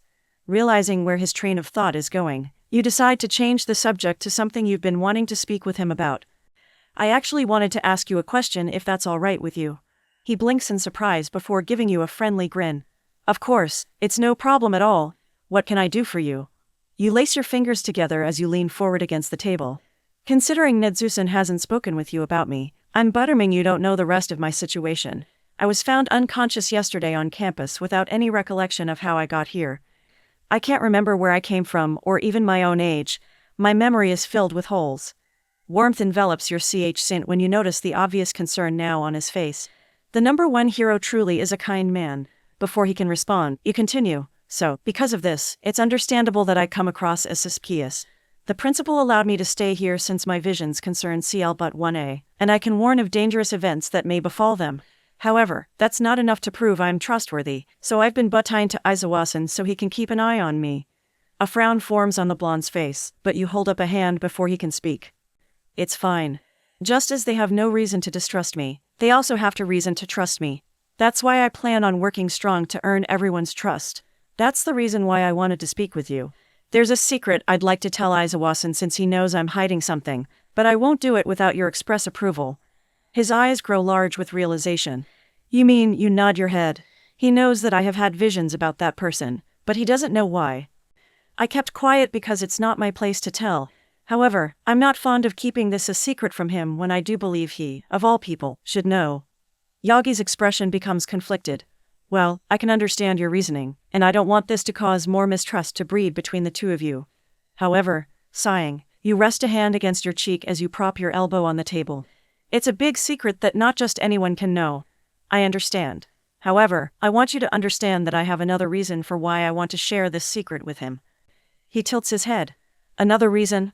You let your gaze drift over to the hunched form of Aizawa before returning it to the man sitting across from you. Don't you think your successor deserves as much help as possible? You're only one man, Yaji-san. You can't always be there to offer advice and training. That's not your fault, of course. But it is his job to help the students in his CL but. He's a stern man, but he's kind.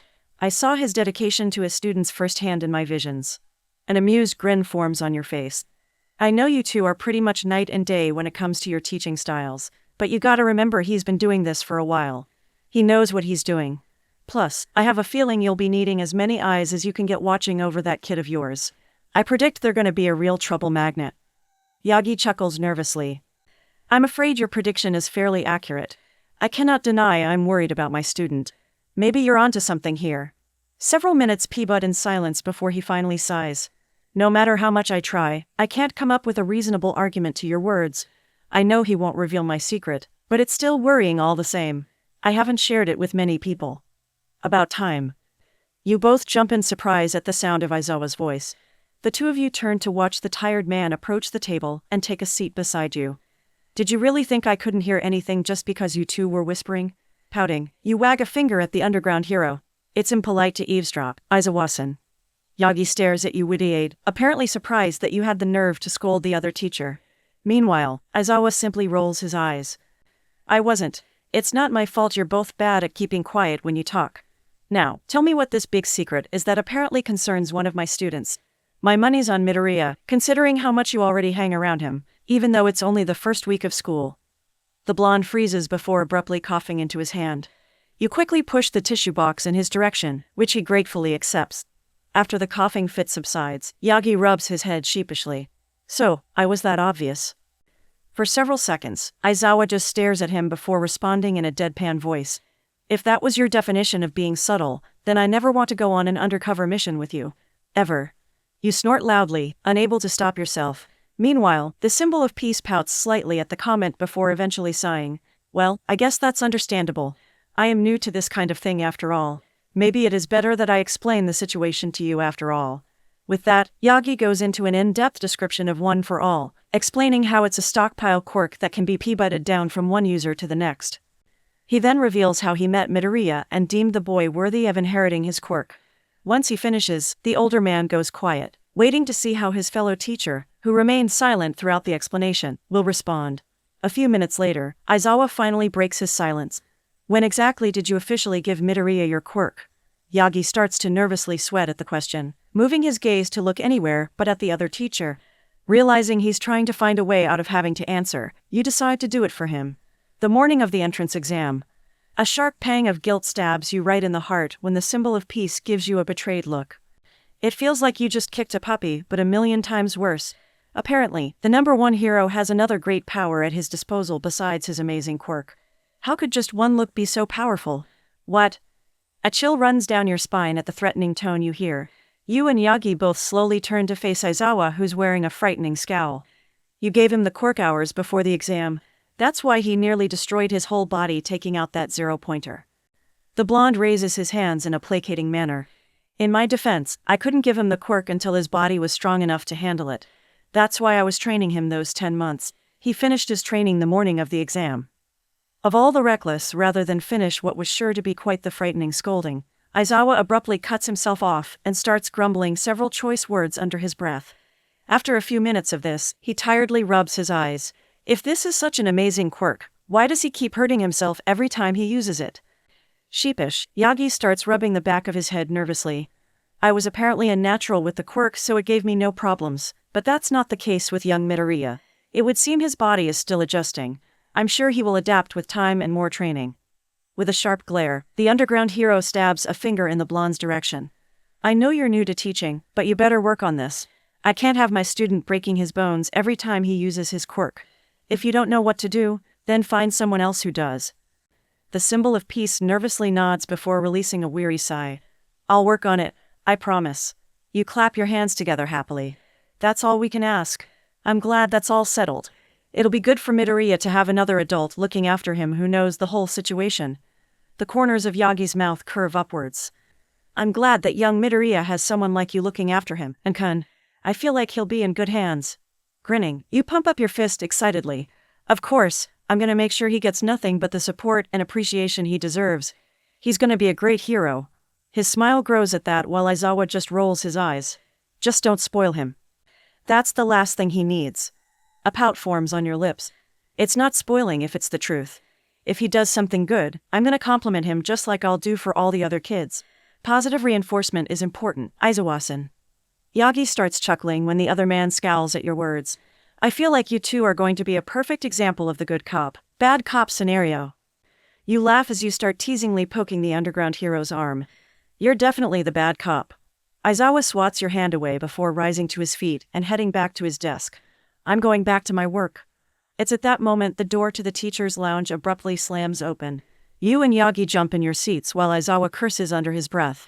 Present Mike strides into the room with a large grin. Hey, Unchin. Good to see you again. Shouta's not giving you too strong of a time, is he? You shake your head with a laugh. Nah, he hasn't been too bad. He was kind enough to fall asleep, so I could spend the whole PRD chatting with the CL butt. The vocal hero chuckles at your words as he pulls up a chair beside you. Yagi takes this as his cue to head to his desk, so he can start on his own workload. That's Shouta for ya. The kindest guy you'll ever meet. His grin grows. You're in for a fun school year, being his ta. You're lucky enough to join him the 1 year he hasn't expelled anyone within the first few days of school. You give him an amused look. The reason I'm here in the first place is because of his CL butt. The one CL butt he happened to not expel is the one that's a huge trouble magnet. Because life obviously hates me. Aizawa's dry remark makes you and Present Mike both snort loudly. You can hear Yagi do the same, but he tries to cover it up by coughing into his hand. Once you rein in your amnesia, you find yourself recalling the decision you made earlier this morning. After checking to make sure Aizawa is back at his desk, you lean closer to the cheerful hero and lower your voice. I actually wanted to ask for your help with something, Mixon. Present Mike mirrors your movements. Oh, now, what can I do to be of service? You check to make sure Aizawa is not looking your way before continuing with a whisper. His apartment has nothing but junk food in it. How do I convince the man that he cannot live off junk food? That's not healthy. There's a brief pause before Present Mike starts cackling loudly. You immediately try to shush him. I was being serious, don't laugh. Unfortunately, he continues to do just that for several minutes before finally calming down. After he finally stops laughing, the blonde lowers his sunglasses so he can wipe away the tears in his eyes. I'm sorry, but that is too funny. You've known him for less than a day, and you're already trying to mom him. I knew you'd be interesting, but I didn't think you'd be this awesome. Embarrassed, you scowl at the hero. I'm not trying to mom him. I mean, this is technically for my sake too, since I'll be staying with him until other housing arrangements are provided for me. His jaw drops dramatically. What? You're staying at his apartment? Unsurprisingly, the loud blonde's remark is heard by everyone in the room. While Yagi makes a choked noise, Aizawa growls in annoyance. Shut up. It's only temporary. Present Mike wisely chooses to close his mouth when his friend aims a threatening glare his way. Once the underground hero is back to looking at his computer, the blonde returns his attention to you. How long is temporary, you shrug? I guess until Nedzusen has something built on campus. He opens his mouth, closes it, and then opens it again. What about your stuff? Did you get the chance to go back home and get what you needed? The corners of your lips dip downwards at the question. I don't know where my home is, Mixon. I can remember what it looks like, but I can't remember where it is. I have no idea how I even got to Yua. I'm missing a lot of my memories. Present Mike frowns, but it only lasts for a few seconds. Then, his trademark grin is firmly back in place. That just gives us an excuse to go shopping. Did someone say shopping? Once again the door slams open. This time it's a female hero whom you recognize as the R-rated heroine, Midnight. A large smile forms on her lips when her eyes fall on you. You must be the mysterious Ta I've heard about. She moves to take a seat on the other side of you and passes an arm across the back of your chair as she leans in close. Her eyes have a certain gleam to them that makes you nervous. Now, I wonder what you could have done to catch not only the principal's but also that grouch's attention. What kind of secrets are you hiding behind that cute face? Why the hell does the principal not tell anyone anything? If his goal is to make my life miserable, he's succeeding. You chuckle nervously at Aizawa's words. Hopefully, that ire won't eventually be directed toward you, or you'll be in trouble. Thankfully, Present Mike comes to your aid. Apparently, the principal and Shouta have taken an interest in Unchin's quirk. It allows her to get visions of the future, and since some of what she's seen relates to Yua, they're keeping her here for now. Midnight pouts in disappointment. I was hoping the reason would be more interesting. Her pout then morphs into a smirk.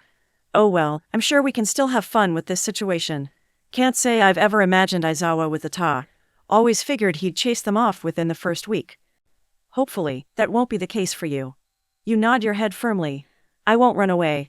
I'm gonna do my best to help however I can. Besides, I know that despite his scary face that Aizawa-san is a nice person deep down. There's a pause before Present Mike and Midnight start roaring with laughter. While Aizawa glares heatedly at his laughing colleagues, Yagi tries to hide his own amnesia in order to avoid being on the receiving end of that glare. Just as it looks like the underground hero is going to come over to shut them up personally, The laughing heroes finally start to calm down. Present Mike wipes at his eyes while Midnight drops her arm from the back of your chair to your shoulders. She grins at you. I like you. I think I'm really gonna enjoy having you around. Present Mike aims his finger guns your way. Same. Anyone who can compliment Shouta so fearlessly is cool in my book. I think you'll be a good ta for him. You beam at the praise, not expecting it but grateful all the same. Thank you. Midnight ruffles your hair before removing her arm from your shoulders. So, what were you saying about shopping? The blonde snaps his fingers in her direction. Oh yeah, I almost forgot. Anshin is unfortunately having memory problems, so she doesn't know where she lives. So, she has none of her stuff like clothes and other basic necessities. I figured a shopping trip was in order to fix that. A scary grin forms on the R-rated heroine's face as she rubs her hands together. What a great idea. How about I lend a hand? It's been a while since I went out shopping with someone since my schedule is usually so busy. While you want to feel happy about her offering her buttistance, you can't help but feel fearful when you take in the other woman's excited expression. Somehow, you get the feeling a shopping trip with her will be far from normal. Present Mike, for whatever reason, appears unaffected by the heroine's expression. He just cheerfully grins. All right, the four of us could all go together. We haven't gone out in a while. It'll be fun. I better not be included in that four. At the sound of Aizawa's annoyed drawl, you turn your head to see him glaring at his friends. I don't care if you want to take her shopping, but count me out. I hate shopping. The two heroes sitting beside you both pout in his direction. For several minutes, you watch the adults have a stare-off, neither side willing to budge. You then decide to intervene before it can get worse. I appreciate you wanting to help me, but I don't have any money to go shopping with, so I won't be able to buy any clothes. All four heroes bring their gazes to you, even Yagi, who wasn't even a part of the conversation. They're all frowning now, much to your confusion. Before you can question their reactions, Midnight pulls you into her scent and hugs you tightly. You poor thing, don't worry, we'll take care of everything. If the principal doesn't pay you in advance so you can buy what you need, I'll handle the expenses. A girl having only one pair of clothes to her name is unacceptable. While you would like to thank her for her kind offer, you can't because she's currently smothering you with her breasts. Present Mike, thankfully, notices your plight and moves to help pull you away. I agree with you, but you gotta let her breathe, Midnight. Once she releases you, you greedily inhale to soothe your poor oxygen-deprived lungs. As you're doing this, Present Mike gently claps you on the back while Midnight grins sheepishly. Turning your gaze toward Aizawa, you see him watching you. The principal plans on giving you money for essentials, so don't worry about it. He'll probably ask you to go by his office after school lets out. Your shoulders slump in relief. Thank goodness. You really need to buy a toothbrush, and you'd like to buy your own pajamas rather than make Aizawa share his clothes. Some more undergarments would also be nice. Another question comes to mind that makes you tilt your head in his direction.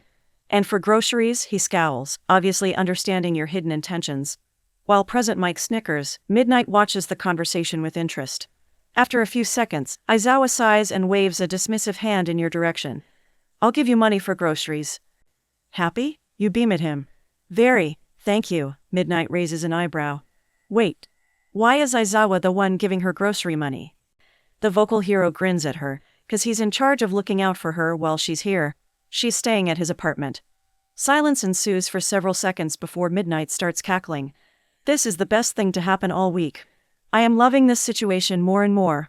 While the two heroes laugh at Aizawa's expense, you hunt for some paper and a pencil so you can make a grocery list. There's a lot you need to buy. Not long after Present Mike and Midnight quiet down, you notice them lean closer to you out of the corner of your eye. Apparently, they're curious to see what you're writing. Shortly after they do, you hear, "Oh my god. He didn't just get a ta, he got a new mom." Present Mike snorts loudly at the R-rated heroine's words. Meanwhile, in the background, you can hear a pencil snapping in Aizawa's general area and a strangled noise from Yagi's desk. The poor symbol of peace is getting a lot of surprises today. You hope he hasn't lost too much BLD because of them.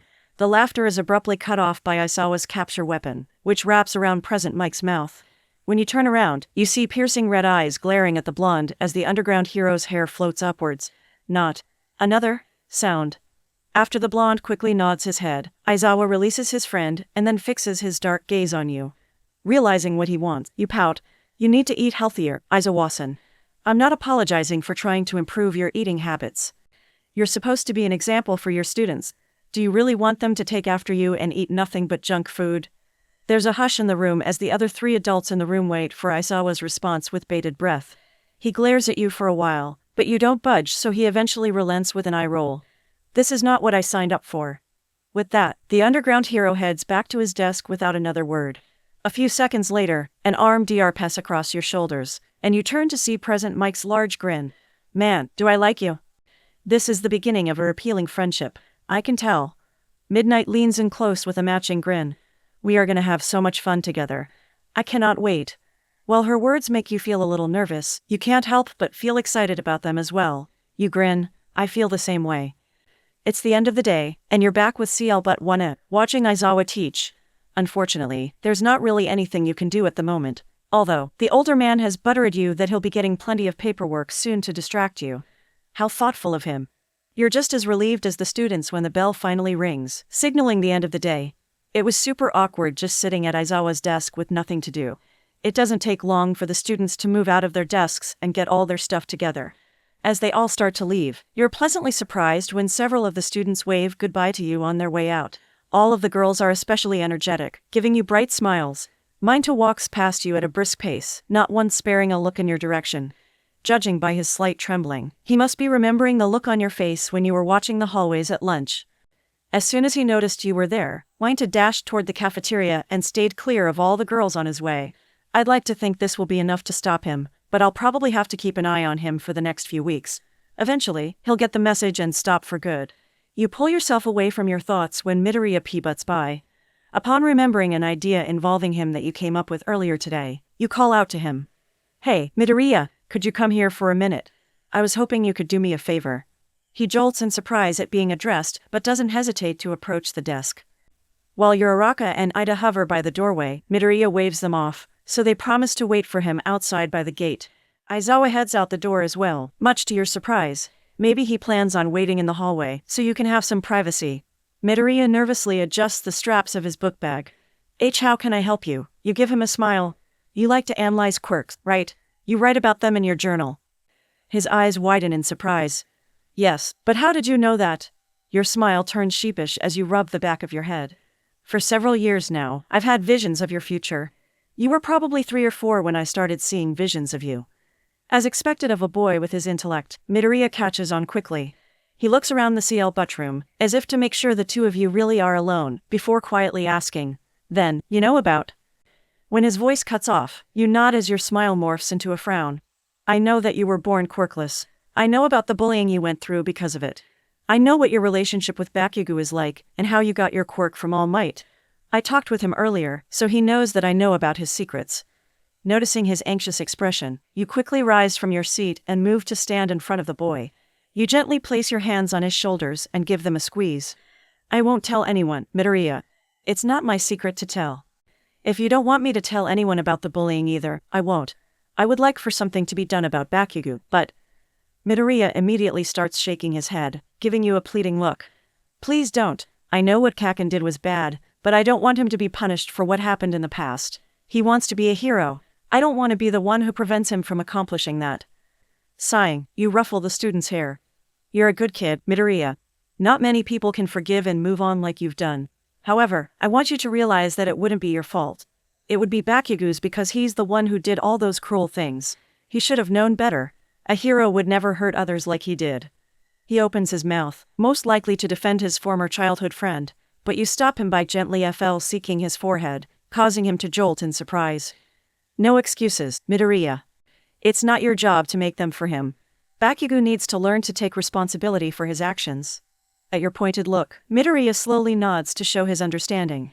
After he does that, you pull your hand off his shoulder while your other hand goes to scratch your cheek. You avert your gaze.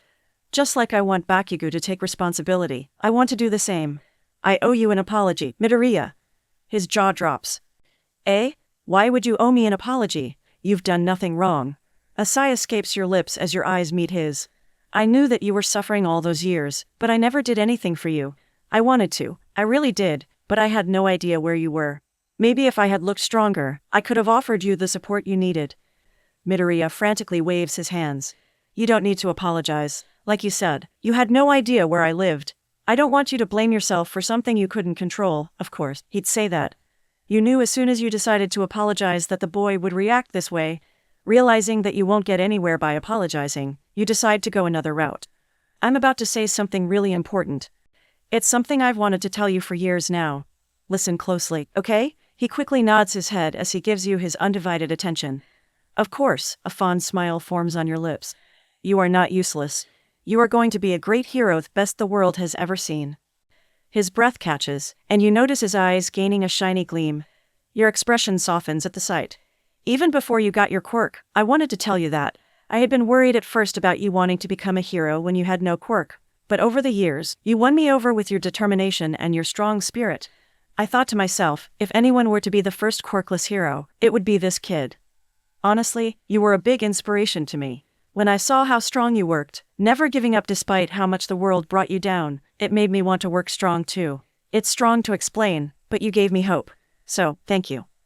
While Midoriya chokes back a sob, you pour all your feelings into your final sentence, hoping you'll be able to express even a fraction of the gratitude you feel toward the boy before you. Thank you for being my hero, Midoriya. In a flash, the boy has his arms wrapped tightly around you, catching you by surprise. You immediately return the embrace, softly squeezing him as your vest grows damp from his tears. The two of you remain like that for a while. You're surprised that Aizawa hasn't come in to check on you, or that Ida and Yoraka haven't come to look for their friend. You're glad they haven't, since you'd rather wait until Midoriya is ready before you pull away from him. Finally, after some time P-butts, his tears begin to ebb, and the student slowly pulls away, using his fists to wipe his face. There's a red flush to his cheeks, probably from his embarrassment over suddenly hugging you. When he stammers an apology, you pat his shoulder and butter him. It's fine. I know I can't do much as a non-hero, but you can always come to me for help. Midoriya, I'll do whatever I can to support you. The soft smile he aims your way gives you a warm feeling in your saint. Thank you, sensei.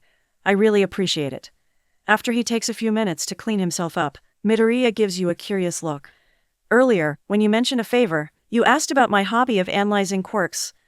Was there a quirk you wanted me to look at for you? You grin. I'm glad you reminded me. I'd like for you to analyze my quirk for me. He gives you a witty-eyed look. You want me to analyze your quirk? Nodding. You point at his book bag. I figured you probably already wrote something in your journal after meeting me this morning, and I was hoping you could keep track of everything I tell you. Considering how good you are at bringing out the best of quirks, I thought you could help me make the most of mine.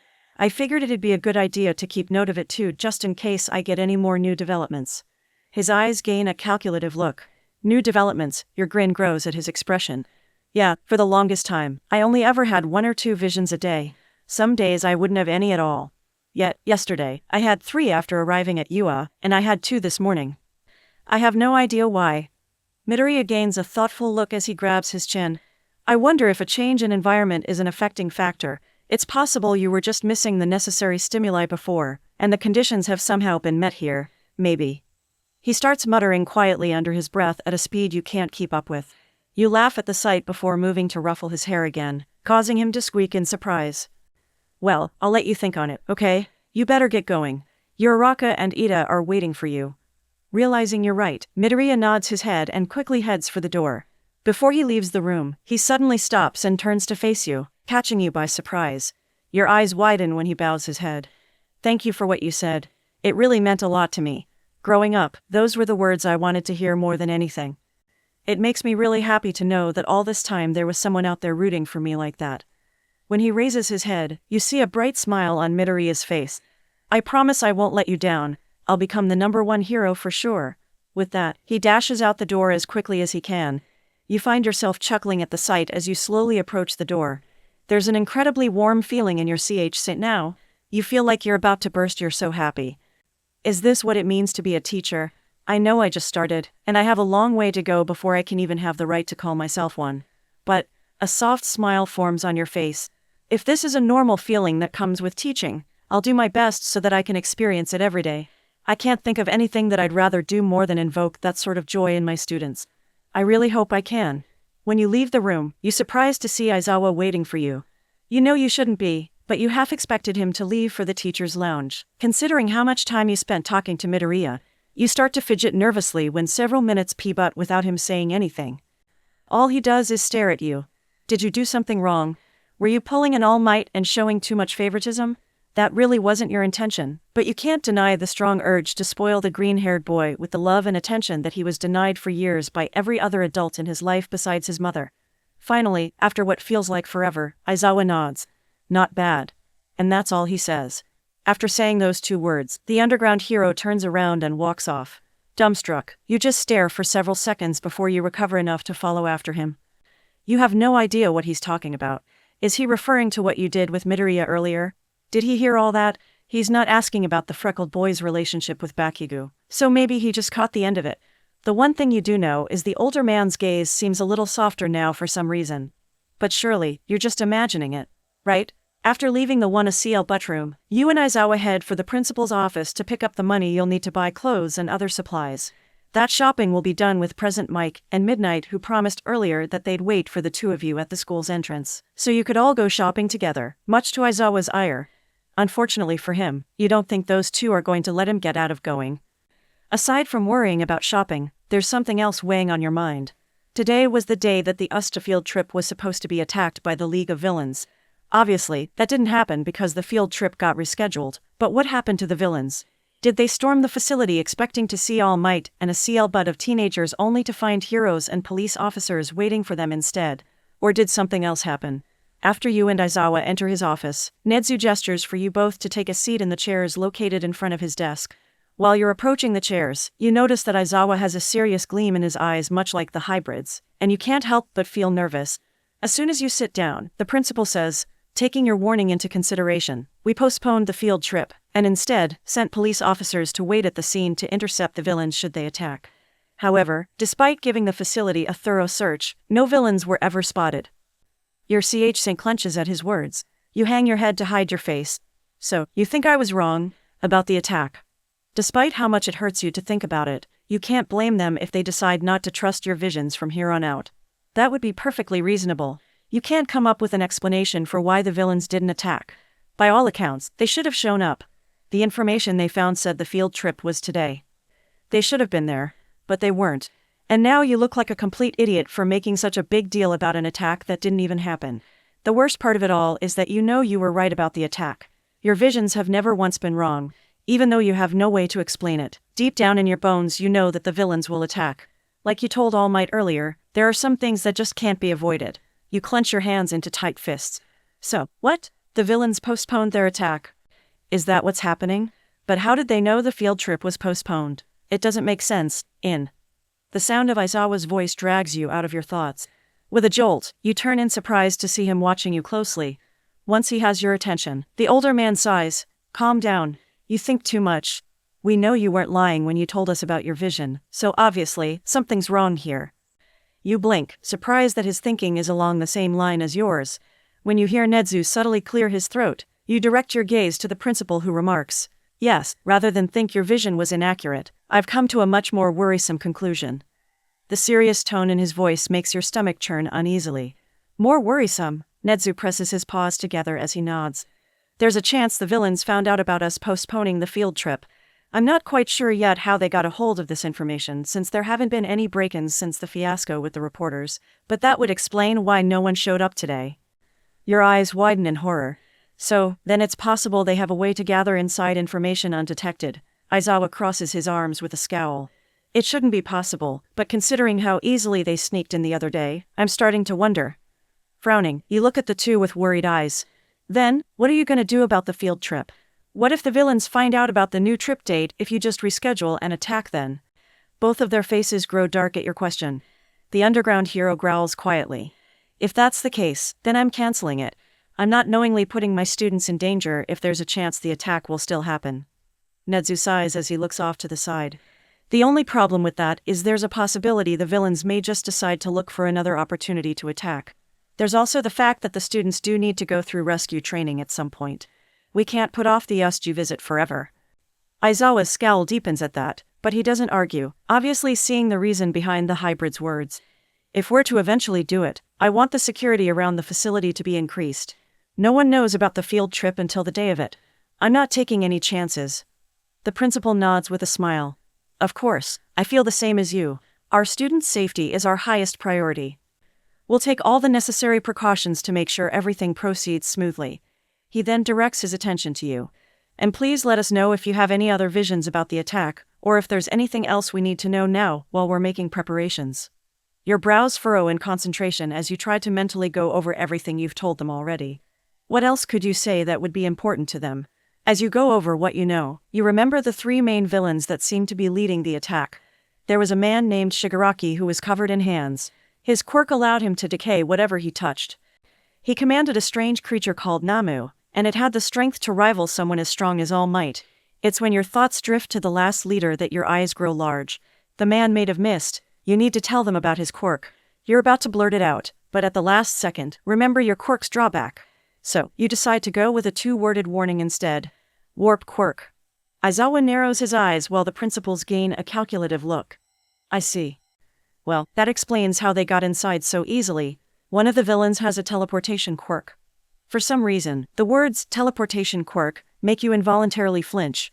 They give you an uneasy feeling in your CH that you can't explain. Thankfully, neither of them question you about your reaction. Either they didn't notice, which is unlikely considering who they are, or they felt it was best not to question you about it. Either way, you're relieved. You wouldn't know what to tell them if they did ask.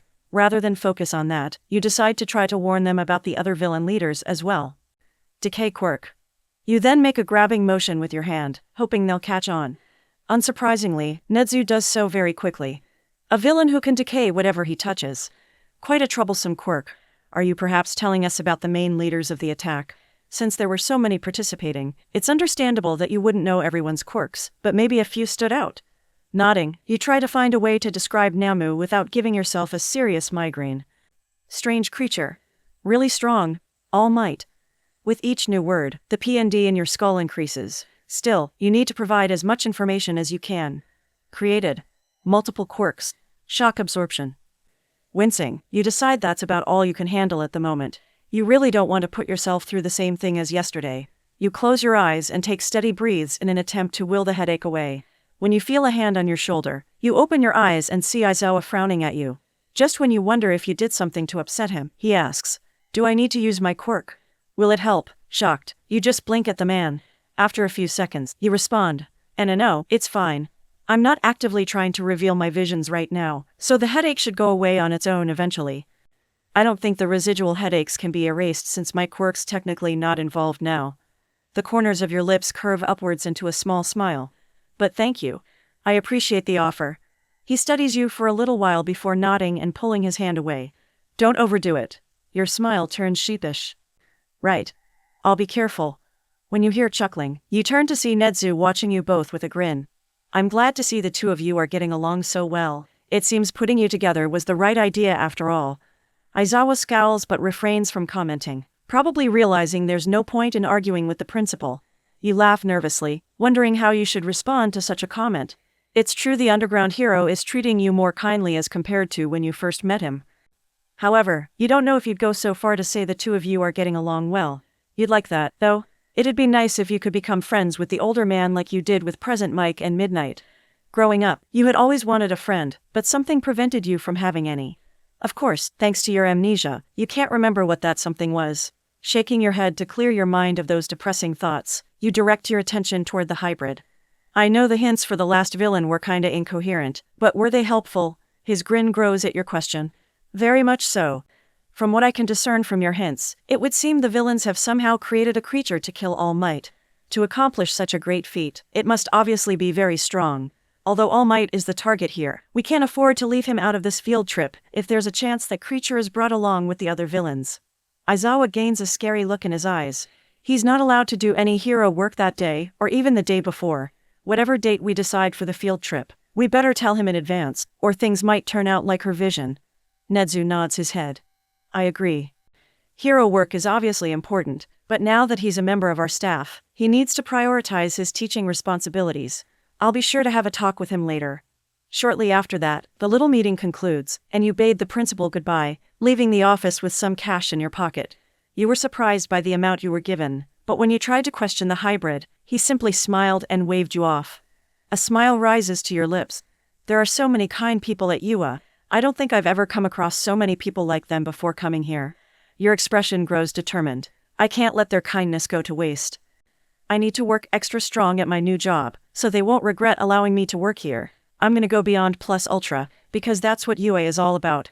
As you and Aizawa head for the school's entrance, you catch sight of Present Mike and Midnight waiting for you at the gate. You're surprised to see them dressed in civilian clothes rather than their costumes. Do they keep extra clothes on campus just in case? Or maybe that's how they handle leaving the school if they're just going home from here rather than going to work. You muse? I could understand why they wouldn't want to take public transportation wearing their costumes. They'd get mobbed by fans everywhere they go. The most shocking part of them being out of costume is how tame Present Mike's hair is now. Rather than just sticking straight up like a CC Kadu, his hair is now in a stylish man bun. He's also wearing regular GL butts now instead of sungle butts. You wonder if they're prescription or if he just likes eyewear. Present Mike energetically waves at the two of you as he grins. Hey, about time. We thought you'd never leave the principal's office. When you get closer to them, Midnight links her arm with yours, pulling you along with her as she walks through the gate. We have a lot of shopping to do and not a lot of time to do it. I can only spare a few hours, so we gotta hurry so we can cover all the best stores. Aizawa scowls when Present Mike passes an arm across his shoulders and starts pulling him along. Oh hell no, I want no part of this. I'm going home to sleep. Pouting, the blonde gives his friend a pleading look. Aw, come on, Shouta. Live a little. Besides, we're celebrating your new Ta's first day of work at UA. You have to be there. Tell him, Unshin. After nodding in agreement, a grinning Midnight focuses her gaze on you to see your response. Meanwhile, you nervously flit your gaze about as the three pro heroes watch you. When your gaze finally falls on the underground hero, you decide to throw caution to the wind and go along with it. Maybe if you ask really nicely, he'll agree. Please, Aizawa-san. I think it'd be fun if we all hung out together for a little while. I promise to be quick, so we won't spend too much time in the stores. There's a brief pause, and then, in a blink, Midnight hugs you close against her scent like she did this morning and squeals. You're too cute. What's with those puppy dog eyes? You're a dangerous girl after all, aren't you? Present Mike is laughing uncontrollably. You can't say no now, Shouta. She gave you the puppy dog eyes and everything. What kind of hero says no to a face like that? You can hear some quiet grumbling from Aizawa's direction as you struggle to escape the heroine's vice-like grip. Unfortunately, you're not having any luck. Thankfully, the underground hero decides to come to your rescue. She can't breathe, Kayama. Let her go, or you'll have to explain to the police why you suffocated my Ta. Sweet, precious oxygen fills your lungs when Midnight finally releases you. Is this going to become a normal thing with a woman? Should you be concerned? Acting as if she didn't nearly kill you just now, the older woman loops her arms through yours again before directing you toward the train station. Oops, sorry about that. I'll treat you to some dinner as an apology. Oh yeah. Free food, Present Mike cheers. Midnight raises an eyebrow at the blonde. I never said anything about treating you, Yamada. Fend for yourself. A pout forms on his face. Awa, come on, that's no fun. As the two friends bicker back and forth, you watch the conversation with an amused smile. When you later look curiously over at Aizawa, you see him shaking his head. However, you can just barely see the upward curve of his lips at one point before his mouth is once again covered by his capture weapon. Noticing your eyes on him, the older man looks your way. After a few seconds, he nods his head slightly before returning his gaze to the people on the street. It takes you a moment, and then, you realize that's his way of showing his agreement with your earlier request. Your smile grows in response. Since you're out in public now, Midnight and Present Mike tell you to call them by their real names in order to avoid unwanted attention. You're surprised when they tell you their names so readily since that's not something a pro hero reveals to just anyone. You can't help but feel honored by the blatant show of trust. Shortly after you arrive at the nearby mall, you discover Kayama was not kidding about hitting as many stores as possible. As she drags you this way and that, you send the other pro heroes a pleading look, but neither come to your aid. The cowards. Yamada comes into a few stores, but he mainly hangs out with Aizawa to make sure his friend doesn't run away once you all are distracted. The blonde does take the underground hero by the pet shop at one point, which seems to soothe Aizawa's irritation. The two spend quite some time in there. You make a horrible mistake early into this venture when you tell the older woman you've never gone shopping with someone like this before now. After another suffocating hug, Kayama tears through the stores with even more tenacity than before. Despite the supposed time limit, she always takes the time to point out particularly revealing outfits to you along with any sissy lingerie she comes across, much to your embarrassment. At least, the other two heroes aren't present whenever she does that. About 2 hours later, you decide that you're satisfied with what you have. In addition to a few new outfits, you found some undergarments, pajamas, a toothbrush, toothpaste, a hairbrush, shampoo, conditioner, body wash, and some feminine products. Your favorite purchase is definitely the cat backpack you found by chance. It's white and has a cute cat face on it. There are even little cat ears sticking out on the top of it. Quickly, after you bought it, you ran to show Aizawa, wearing a big grin. Look, Aizawa-san, it's Shiro. While the other pro heroes cooed in the background, he just stared before finally nodding in approval. It's good. For whatever reason, when you beamed at his response, Kayama and Yamada both hugged you simultaneously, talking about something being really cute. You didn't realize they liked cat merchandise as much as you and Aizawa did. After you finish buying everything you need, the four of you decide to get some dinner together. As Kayama and Aizawa go back and forth over which mall restaurant you all should go to for dinner, a store catches your eye, making you pause. Noticing this, Yamada comes to a stop beside you. What's up? See something else you want? Nodding absently, you head for the store with the blonde right behind you. I have an idea, the store that you both enter is a school supply store. You know you don't really need anything in that regard since Yua has everything covered, but there is something you'd like to get if possible.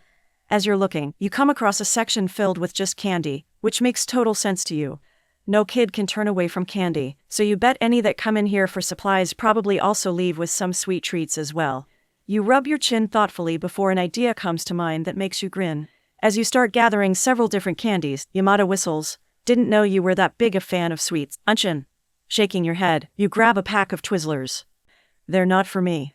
They're for the students. Awa, that's adorable. You're really gonna spoil them, aren't ya? Yamada chuckles. At that, you pause and turn to look at the taller man with a hesitant expression on your face. Is that okay? I know it's unnecessary, but... He tilts his head curiously. But... You find yourself flushing in embarrassment as you avert your eyes. Growing up, I always wished for this kind of thing. I can't really remember who taught me, but I know their teaching method was stern. I never got things like rewards for when I did something well. It made me think I wasn't doing enough, so I kept pushing myself stronger in hopes that one day my efforts would be rewarded. Your voice lowers to a whisper. They never were, though. There's a long pause before you feel a warm hand on your shoulder, prompting you to look up. When your gaze meets his, Yamada gives you a kind smile as he squeezes your shoulder. I think it's a great idea. I can understand Shada's stern teaching methods, but I think nothing's wrong with showing some positive reinforcement through rewards. If the kids do something that you think should be rewarded, go for it. You'll make their day for sure. When you beam at him in response, his smile morphs into a broad grin. Soon after, he turns to face the candy rack with his hands on his hips. Now, let's make sure we get a good variety. Kids' tastes are all different after all. Get a little bit of everything. You pump your fist into the air. Right. The two of you spend at least 15 minutes going through the available choices before finally making a decision on what all to get. After that, you head for the stickers and start picking out some to buy. At his amused look, you grin cheerfully. Everyone loves stickers, Yamada-san. No matter what age you are, if someone gives you a sticker, you accept it without question. Yamada nods sagely. Truer words have never been spoken. Not long after that, you both leave the store, with you holding a bag full of candy and stickers. This is probably your second favorite purchase after the backpack. Both Kayama and Aizawa are there waiting for you when the two of you exit the store. Kayama raises an eyebrow at your grinning faces while Aizawa just releases a long, suffering sigh. She puts her hands on her hips. You two were in there a while. What could you have possibly needed in a school supplies store? You and Yamada share a look before replying simultaneously. It's a secret, the older woman pouts. No fair. I get leaving Aizawa out of it 'cause he's no fun, but you can't do that to me too. Especially not after everything I've done for you. Realizing she's right, you wave her over and whisper what you bought while Yamada laughs at Aizawa's annoyed expression. When you finish, Kayama grins. Now, that's adorable. Be sure to send pics of Aizawa's reaction when he sees what you bought. I want to see it. Yamada vigorously nods his head in agreement. Same here. Always send any funny pictures you take of Shada my way. I'll add them to my album. You stare at him with wonder. Yauhaven album?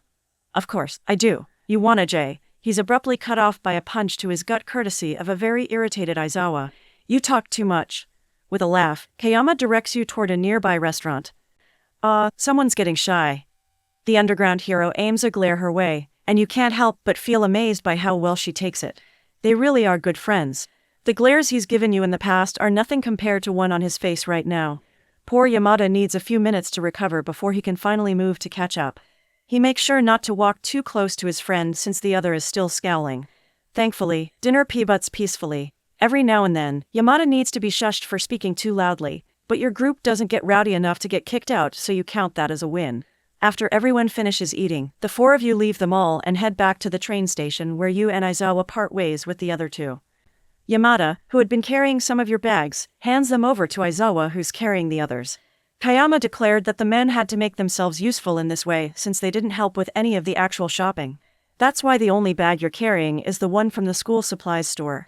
As Yamada is pee-butting along the bags he was carrying, Kayama surprises you when she pulls you into a hug. Thankfully not one of her usual suffocating ones. I had fun. We should go out again soon. It's been a while since I last did something like that. You return the embrace. I'd like that. Thank you for helping me, Kayama-san. Kayama grins at you. Of course, we girls gotta stick together after all. If you ever need any more help, just let me know. And if Aizawa gives you any trouble, let me know, and I'll set him straight. Her grin turns a little SD stick then, and you chuckle nervously in response. You're saved from having to reply by Aizawa, who pulls you away from her. He scowls at the other woman. Stop that. I don't want her to be influenced by your SD stick tendencies. While Kayama pouts at him, Yamada moves to give you a friendly clap on the shoulder. It was fun, Unshin. We should all definitely do this again sometime. I know Shada had a good time too. He's just too shy to admit it. Yamada. There's a warning note in the underground hero's voice which his friend picks up immediately. He pulls his hand away from your shoulder with a grin, sending you a not-so-subtle wink. The corners of your lips curve upwards. Thank you for your help, Yamada-san. I really appreciate it. He aims some finger guns your way. Anytime. I'm always happy to help. Soon after that, you and Aizawa part ways with the other pro-heroes and start heading back to Aizawa's apartment, shopping bags in tow. As the two of you sit on the train, you give him a nervous look. You really don't have to carry the bags if you don't want to, Aizawa-san. I know Kayama-san forced you to earlier, but I don't mind carrying them the rest of the way. He slumps back into the seat with a sigh. It's fine. They're not heavy, so it's not a big deal. Might as well carry them all the way back. A part of you considers pressing further, but in the end, you decide that there's really no point in doing so. Thank you. Aizawa waves his hand dismissively. Don't worry about it. If you want, you can consider this me returning the favor. You tilt your head curiously. Returning the favor? What did I do? The older man gives you a side glance before closing his eyes. You let me in on that secret. I'm glad I know the whole situation with those two now. Confusion briefly crosses your features before realization and surprise take its place. He must be referring to the secret of Ofa. You hadn't expected him to actually thank you for convincing All Might to tell him about Ofa. You honestly don't think you did anything worth thanking, but you know better than to bother saying that to the teacher. So, instead, a warm smile forms on your face. You're welcome. The rest of the journey home is quiet. On the way, the two of you make a quick stop at a nearby grocery store where you pick up a few ingredients. You don't get everything on your list, but it's enough to satisfy you for now. You decide to carry the groceries since his hands are already full. When you both arrive at the apartment, you're both welcomed warmly by Shiro and Kuro, who are loudly demanding food. No doubt they're wondering what took their owner so long to get home. While Aizawa juggles the bags with the cats underfoot, you quickly head into the kitchen to fill their bowls after leaving the grocery bags on the counter. Within seconds, the cats come dashing in, obviously having heard that telltale sound that signals their food is ready. When you enter the living room after putting away the groceries, you're amused to see the shopping bags on the floor, and Aizawa already strewn out on the couch with an arm across his eyes. Trying not to disturb him, you quietly start gathering up the bags, so you can move them to the bedroom. Thankfully, there's plenty of space in there since the older man doesn't really own a lot of things. You can shove my clothes to the back of the closet and hang your stuff in there. Or you can use the bottom drawer of the dresser. It's empty. Startled, you turn to look at Aizawa, but he hasn't moved an inch since you left the kitchen. He isn't even looking at you. Amused, you nod your head even though he can't see the movement. All right. Thank you. Is there anything in particular you'd like for breakfast? He huffs at the question. You know, you're not obligated to make me anything, right? You don't owe me anything for letting you stay here. You roll your eyes. I know. Cooking for one extra person isn't a big deal. I like cooking for others. So, if you want, you can consider this being another favor for me. When he doesn't reply, you just shrug before making your way to the bedroom. After everything is unloaded, you plan on taking a shower and going to sleep. Today has been a very eventful day. French toast. The words are so quietly muttered you wonder if he had really intended for you to hear them. Once they register, a bright smile forms on your face. French toast it is. Good night, Aizawa-san. Right before you get out of hearing range, you barely hear him mumble, "Good night." You enter the bedroom with a large grin on your face. You had been worried at first about this housing arrangement, but now, you can't help but feel that things will somehow work out. You think you'll be just fine here. As promised, the following morning, you prepare a delicious batch of French toast for breakfast, which is well received, considering the pleased glint you see appear in Aizawa's eyes while he's eating. Naturally, you are very delighted about this. After breakfast, you and Aizawa head for work. Since there's still time before the bell rings when you two eventually arrive at UA, the older man heads for the teacher's lounge, either to sleep or look over paperwork. Knowing him, it's probably the former. Rather than follow his example, you decide to head straight for the 1CL butt-room since you want to see if any students have already arrived. It's early enough that it makes sense for the CL butt-room to still be empty. That's why you're surprised when, after you enter the 1CL butt-room, you see Ida and Yaoyorozu already in their seats, doing some reading before CL butt. The CL butt president immediately jumps to his feet to bow with the vice president following right behind him. "Good morning, Unsensei," you smile as you wave at the two. "Good morning, Ida, Yaoyorozu. You two are here early. Are you always the first ones to CL butt?" Ida makes a chopping motion with his hand as he returns to his seat and adjusts his GL butts. "Of course. As CL butt president, it's my duty to always arrive first to welcome my CL butt mates as well as my teachers. Furthermore, I firmly believe a student should always arrive early to their CL butts. A hero should never be late." Yaoyorozu smiles at his words, but instead of sitting back down, she approaches you with her hands held behind her back. "I agree that punctuality is important, but I had a special reason for arriving so early today." You tilt your head curiously. "A special reason?" Nodding shyly, she pulls her hands in front of her to reveal a cute little goodie bag tied with a pink ribbon. Inside are what appear to be chocolate truffles. "I wanted to make you something to show my gratitude for what you did for me yesterday." Yaoyorozu explains, "I really appreciated what you said. Of course, I also wanted to welcome you to our CL butt." She warmly smiles. "I look forward to spending the school year with you, Unsensei." And now, you feel like crying. That is probably the sweetest thing anyone has ever done for you. It's definitely not helping that she's giving you one of the sweetest smiles you've ever seen. Do teachers have to deal with their students being this cute every day? You don't think you can handle being a teacher if that's the case. Your heart isn't strong enough. Doing your best to keep your cool, you give her a grateful smile as you accept the gift. "Thank you, Yaoyorozu. You really didn't have to go through all the trouble on my behalf, but I appreciate it. These look delicious. I can't wait to try them."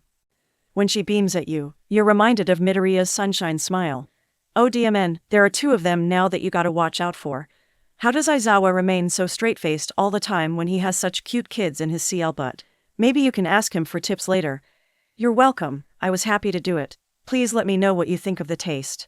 Before you can reply, Ida cries out in dismay. "I cannot believe I failed to prepare a welcoming gift for Unsensei. If not for Yaoyorozu-kun's quick thinking, our CL butt would have had to live with the shame caused by my forgetfulness.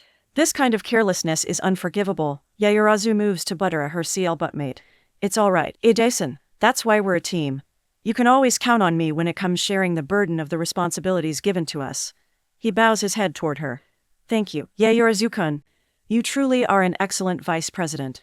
I promise I won't let you down again, on my honor as CL butt president." There's a happy flush to her cheeks at the compliment, and you can't help thinking how cute both students are. What good kids. You take a seat at Aizawa's desk. "I did tell you yesterday that you didn't have to do anything to welcome me, Ida. So, there's no need to feel bad." Ida shakes his head as he does another chop with his hand. "Even so, this will not happen again, I swear it." Shortly after that, the rest of the students begin to trickle in with most of them aiming smiles or greetings your way. With each smile you receive, the warmth in your CH-san increases. DMN, you already have a soft spot for them, and it's only day 2. You are so weak. When Takoyami p-butts by your desk, Dark Shadow pops out and greets you cheerfully. "Good morning," grinning. You give him a little head scratch once he gets close enough. "Good morning, Dark Shadow, Takoyami." The avian-featured student nods his head in greeting before sending his Quirk an exasperated look. "We have talked about this. It is rude to address her so casually. Cease that at once." Dark Shadow waves at him dismissively. "Why should human rules apply to me? Besides, it's just a name. It's not like she said anything to stop me." "Relax, Fumi." Takoyami gives you an apologetic look.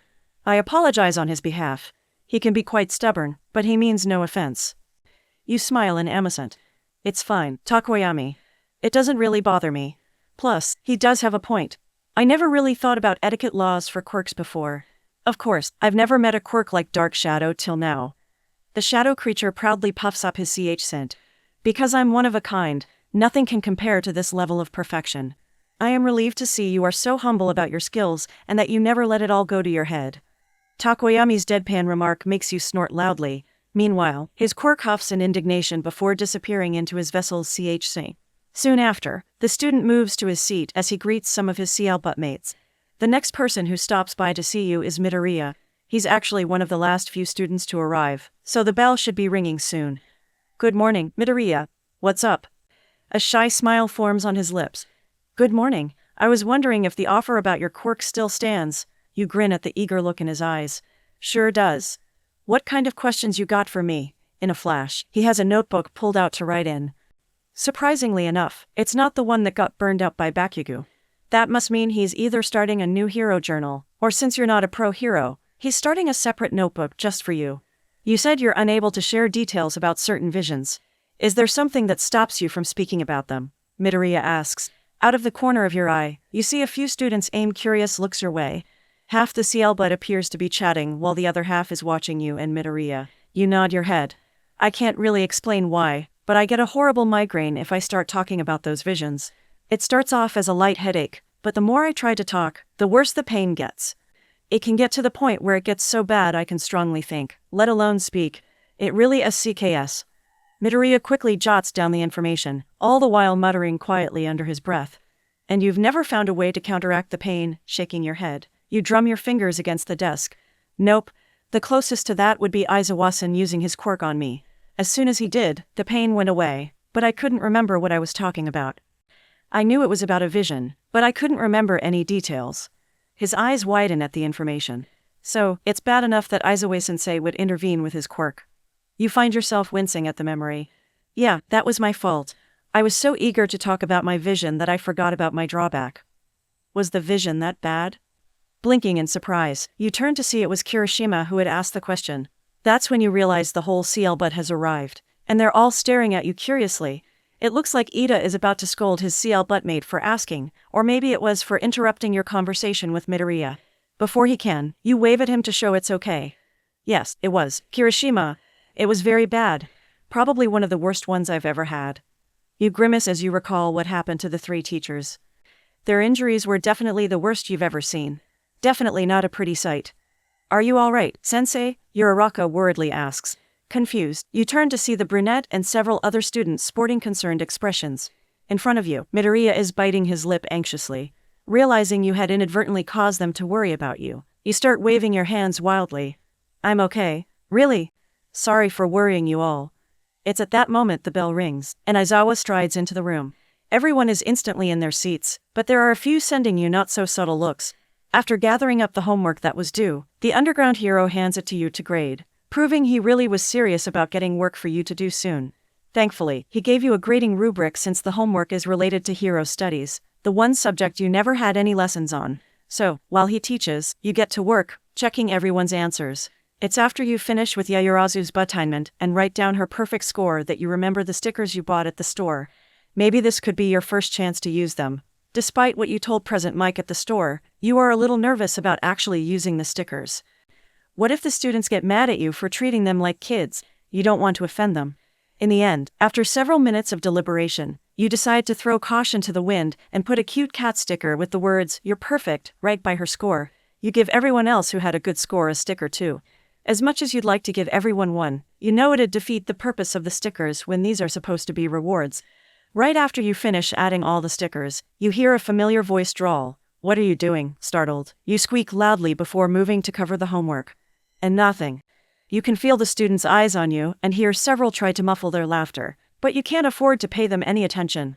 Preventing Aizawa from seeing what you did is more important. What if he gets mad and scolds you right in front of the CL butt? That would be so embarrassing. However, in the end, your efforts are futile. Somehow, he manages to sneak Yayurazu's paper away from you so he can look at it. You hang your head in shame and brace yourself for the harsh words that will be coming at you any minute now. After a long PRGNT pause, Aizawa incredulously asks, "A cat sticker? Seriously?" There's a hush in the room before We get stickers now. Did I get one? Is it just cats, or are there other animals? I'd like a frog if possible. Ribbit. Of course, you'd say that. Sui. Please raise your head. Sensei, I like cats, I promise. You do as you're told and see the majority of the CL butts staring at you with excited expressions. Realizing they actually like your idea, you feel emboldened enough to answer their questions. There are other kinds besides animals. And, Sui, I gave you a Karapi sticker. I saw the sticker sheet at the store and immediately thought of you. Asui smiles happily. Thank you, Sensei. A deep sigh brings your attention back to Aizawa, who returns the paper to the desk. So, that's what you were buying. Of all the crazy things. Well, I guess it's fine since no one seems opposed to it. Bakugo looks like he's about to say something, probably about how he doesn't need one.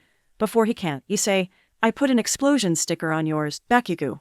He pauses for several seconds before finally nodding his head, appearing satisfied. Apparently, he's fine with anything if it involves explosions of some kind. Aizawa pinches the bridge of his nose. CL Butt is about the end, so why don't you go ahead and return their homework? Grinning, you gather up the papers and start handing them out. You closely watch the students' reactions to their stickers. Midoriya practically beams at his All Might sticker while Asui croaks happily when she sees hers.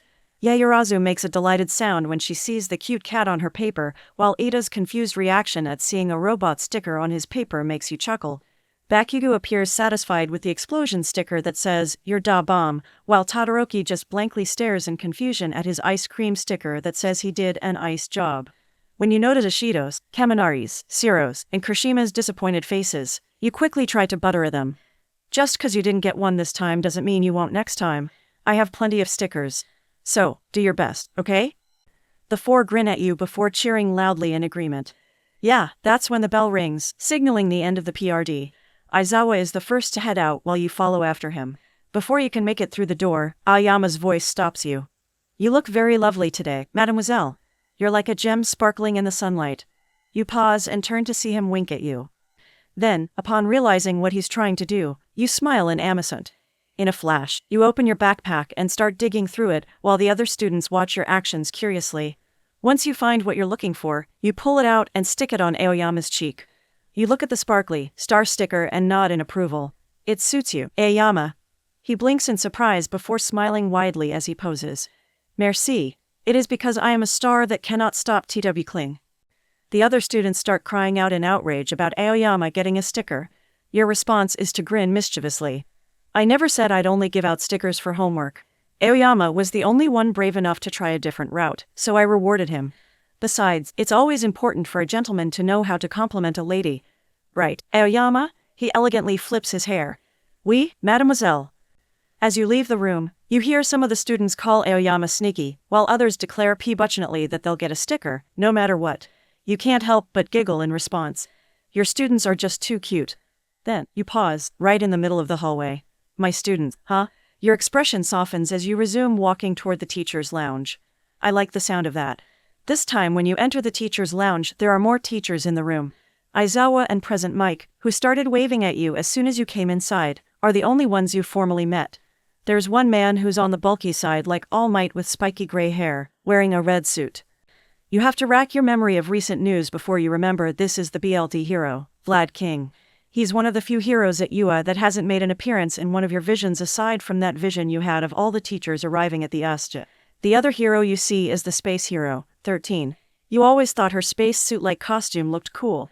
Her quirk, black hole, in your opinion, is super bad but... You approach Present Mike, mindful of the curious gazes aimed your way by the two teachers who haven't met you. He cheerfully claps you on the back when you take a seat beside him. Hey, what's up? How was CL Butt? Did you bring out your secret weapons yet? Aizawa huffs as he sits at his desk. If by secret weapon you mean the stickers, then yes. First day of grading homework, and she's already giving students stickers. A pout forms on your lips. They liked them. Everyone who received one got really excited. He rolls his eyes before returning to his work. Meanwhile, Vlad King gives you a once-over from his seat at his desk. I was wondering what kind of person you'd be after hearing you'd be working with Eraser, but I definitely wasn't expecting this. Thought you'd be another strong butt, but, he barks out a laugh. You're complete opposites. Your students are going to be so confused dealing with you two together. It's going to be hilarious. Present Mike grins at his friend. You better watch out, Shouta, or your kids might make her their favorite teacher instead of you. And by favorite, I really mean second favorite since I'm obviously everyone's #1 teacher. Aizawa scowls at the blonde. You're at the top for being the most annoying teacher, I'll give you that. Both Vlad King and 13 laugh at that remark while present Mike pouts. The blonde throws his arms around you. You see what I have to put up with daily, Unshin? Even though I'm such an awesome friend, Shouta treats me like this. I'm so underappreciated. You calmly pat his back. There, deep down, you know he loves you. Would a chocolate truffle make you feel better? Yes, he immediately perks up at the offer, so you dig through your backpack for the goodie bag Yaoyorozu gave you. After you pull it out, you slowly untie the ribbon and pull out one of the treats to give to the blonde. Only one, though. This is my first gift from a student, so I need to cherish it. Present Mike grins as he grabs the truffle before throwing it into his mouth. At the same time, you bite into one of your own. Delicious. Your reactions are in complete sync.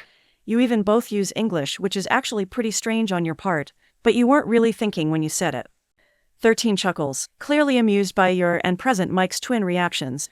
You two are quite similar, aren't you? It's no wonder you seem to get along so well. 13. Please stop. It's bad enough there's one Mike. I don't want to imagine having another person like him around. You and present Mike share a look at Aizawa's dry remark before replying simultaneously. Bully. Oh no, it's begun. Aizawa deadpans. Vlad King starts laughing again. Oh come on, Eraser. Surely, you can handle 2 of them. Considering all the criminals you've dealt with over the years, these 2 should be a piece of cake, Aizawa starts grumbling. A piece of diabetes-inducing cake that sends me into a coma as soon as I try it. You grin. You hear that, Mixon? Aizawa-san thinks we're really sweet. The underground hero makes a pained noise as if he's been stabbed, while the other 3 teachers start laughing uproariously. Present Mike is actually to the point of wheezing as he repeatedly slaps you on the back. It takes a while for him to recover compared to 13 and Vlad King, who calmed down after a few minutes. Once he finally stops laughing, the blonde pulls away from you and starts wiping the tears out of his eyes. Unshin, thank you from the bottom of my heart. Please never change. You do a little bow from your seat. Happy to be of service. As you start munching on another truffle, present Mike gives the bag a curious look. So, what was the gift for? Was it a welcome to our CL butt kinda thing? After you swallow the delightful treat, you reply, partly. She wanted to thank me for scolding Mineta yesterday for being a pervert. I saw a vision where he flipped her skirt on the way to lunch, and I made sure he knew just how I felt about it. Aizawa snorts at your response. You scared the hell out of him.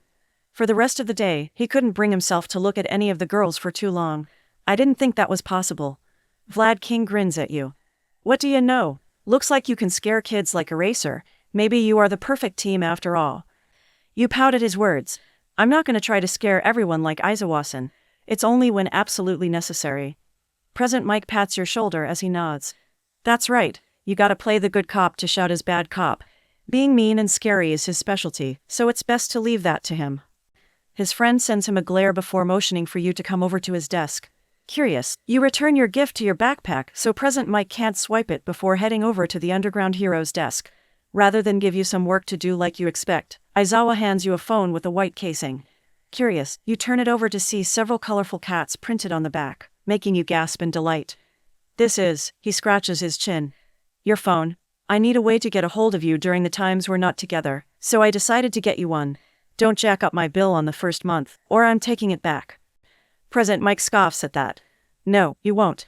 We spent way too much time picking that out for her. You can't take it back after all that strong work.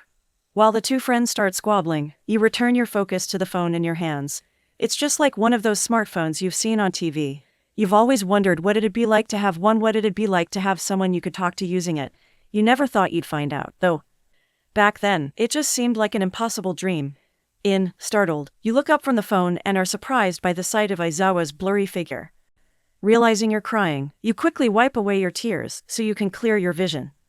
Once you do, you're able to see the concern in the older man's eyes, which catches you by surprise. You never expected to be on the receiving end of such a look from him. Before he can question you, you give him a sheepish smile. Sorry, I didn't even realize what I was doing. I was just really happy. This is my first time getting a gift like this.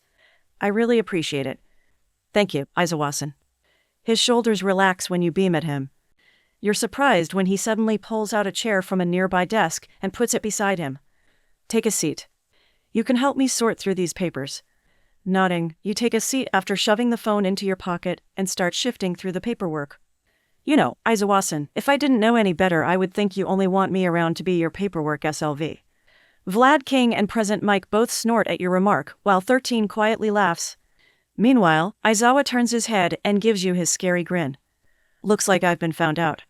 No, Shouta.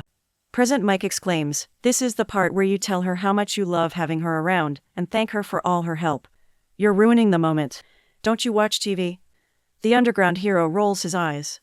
If you mean those trashy soap operas you like, then no. I'd much rather be sleeping. You giggle as Present Mike makes an offended noise. 13 tries to calm him down by distracting him with information about a new space show she recently watched. While the two pro heroes discuss TV shows, you go back to focusing your attention on organizing the paperwork. Every so often while you're doing this, you can feel Aizawa's eyes on you, but unlike previous times, it doesn't make you feel uncomfortable. Rather, it's the opposite. You feel completely safe. It's a strange feeling that you're not used to experiencing. But it's nice, really nice. You can only hope you'll get to enjoy more of it in the future.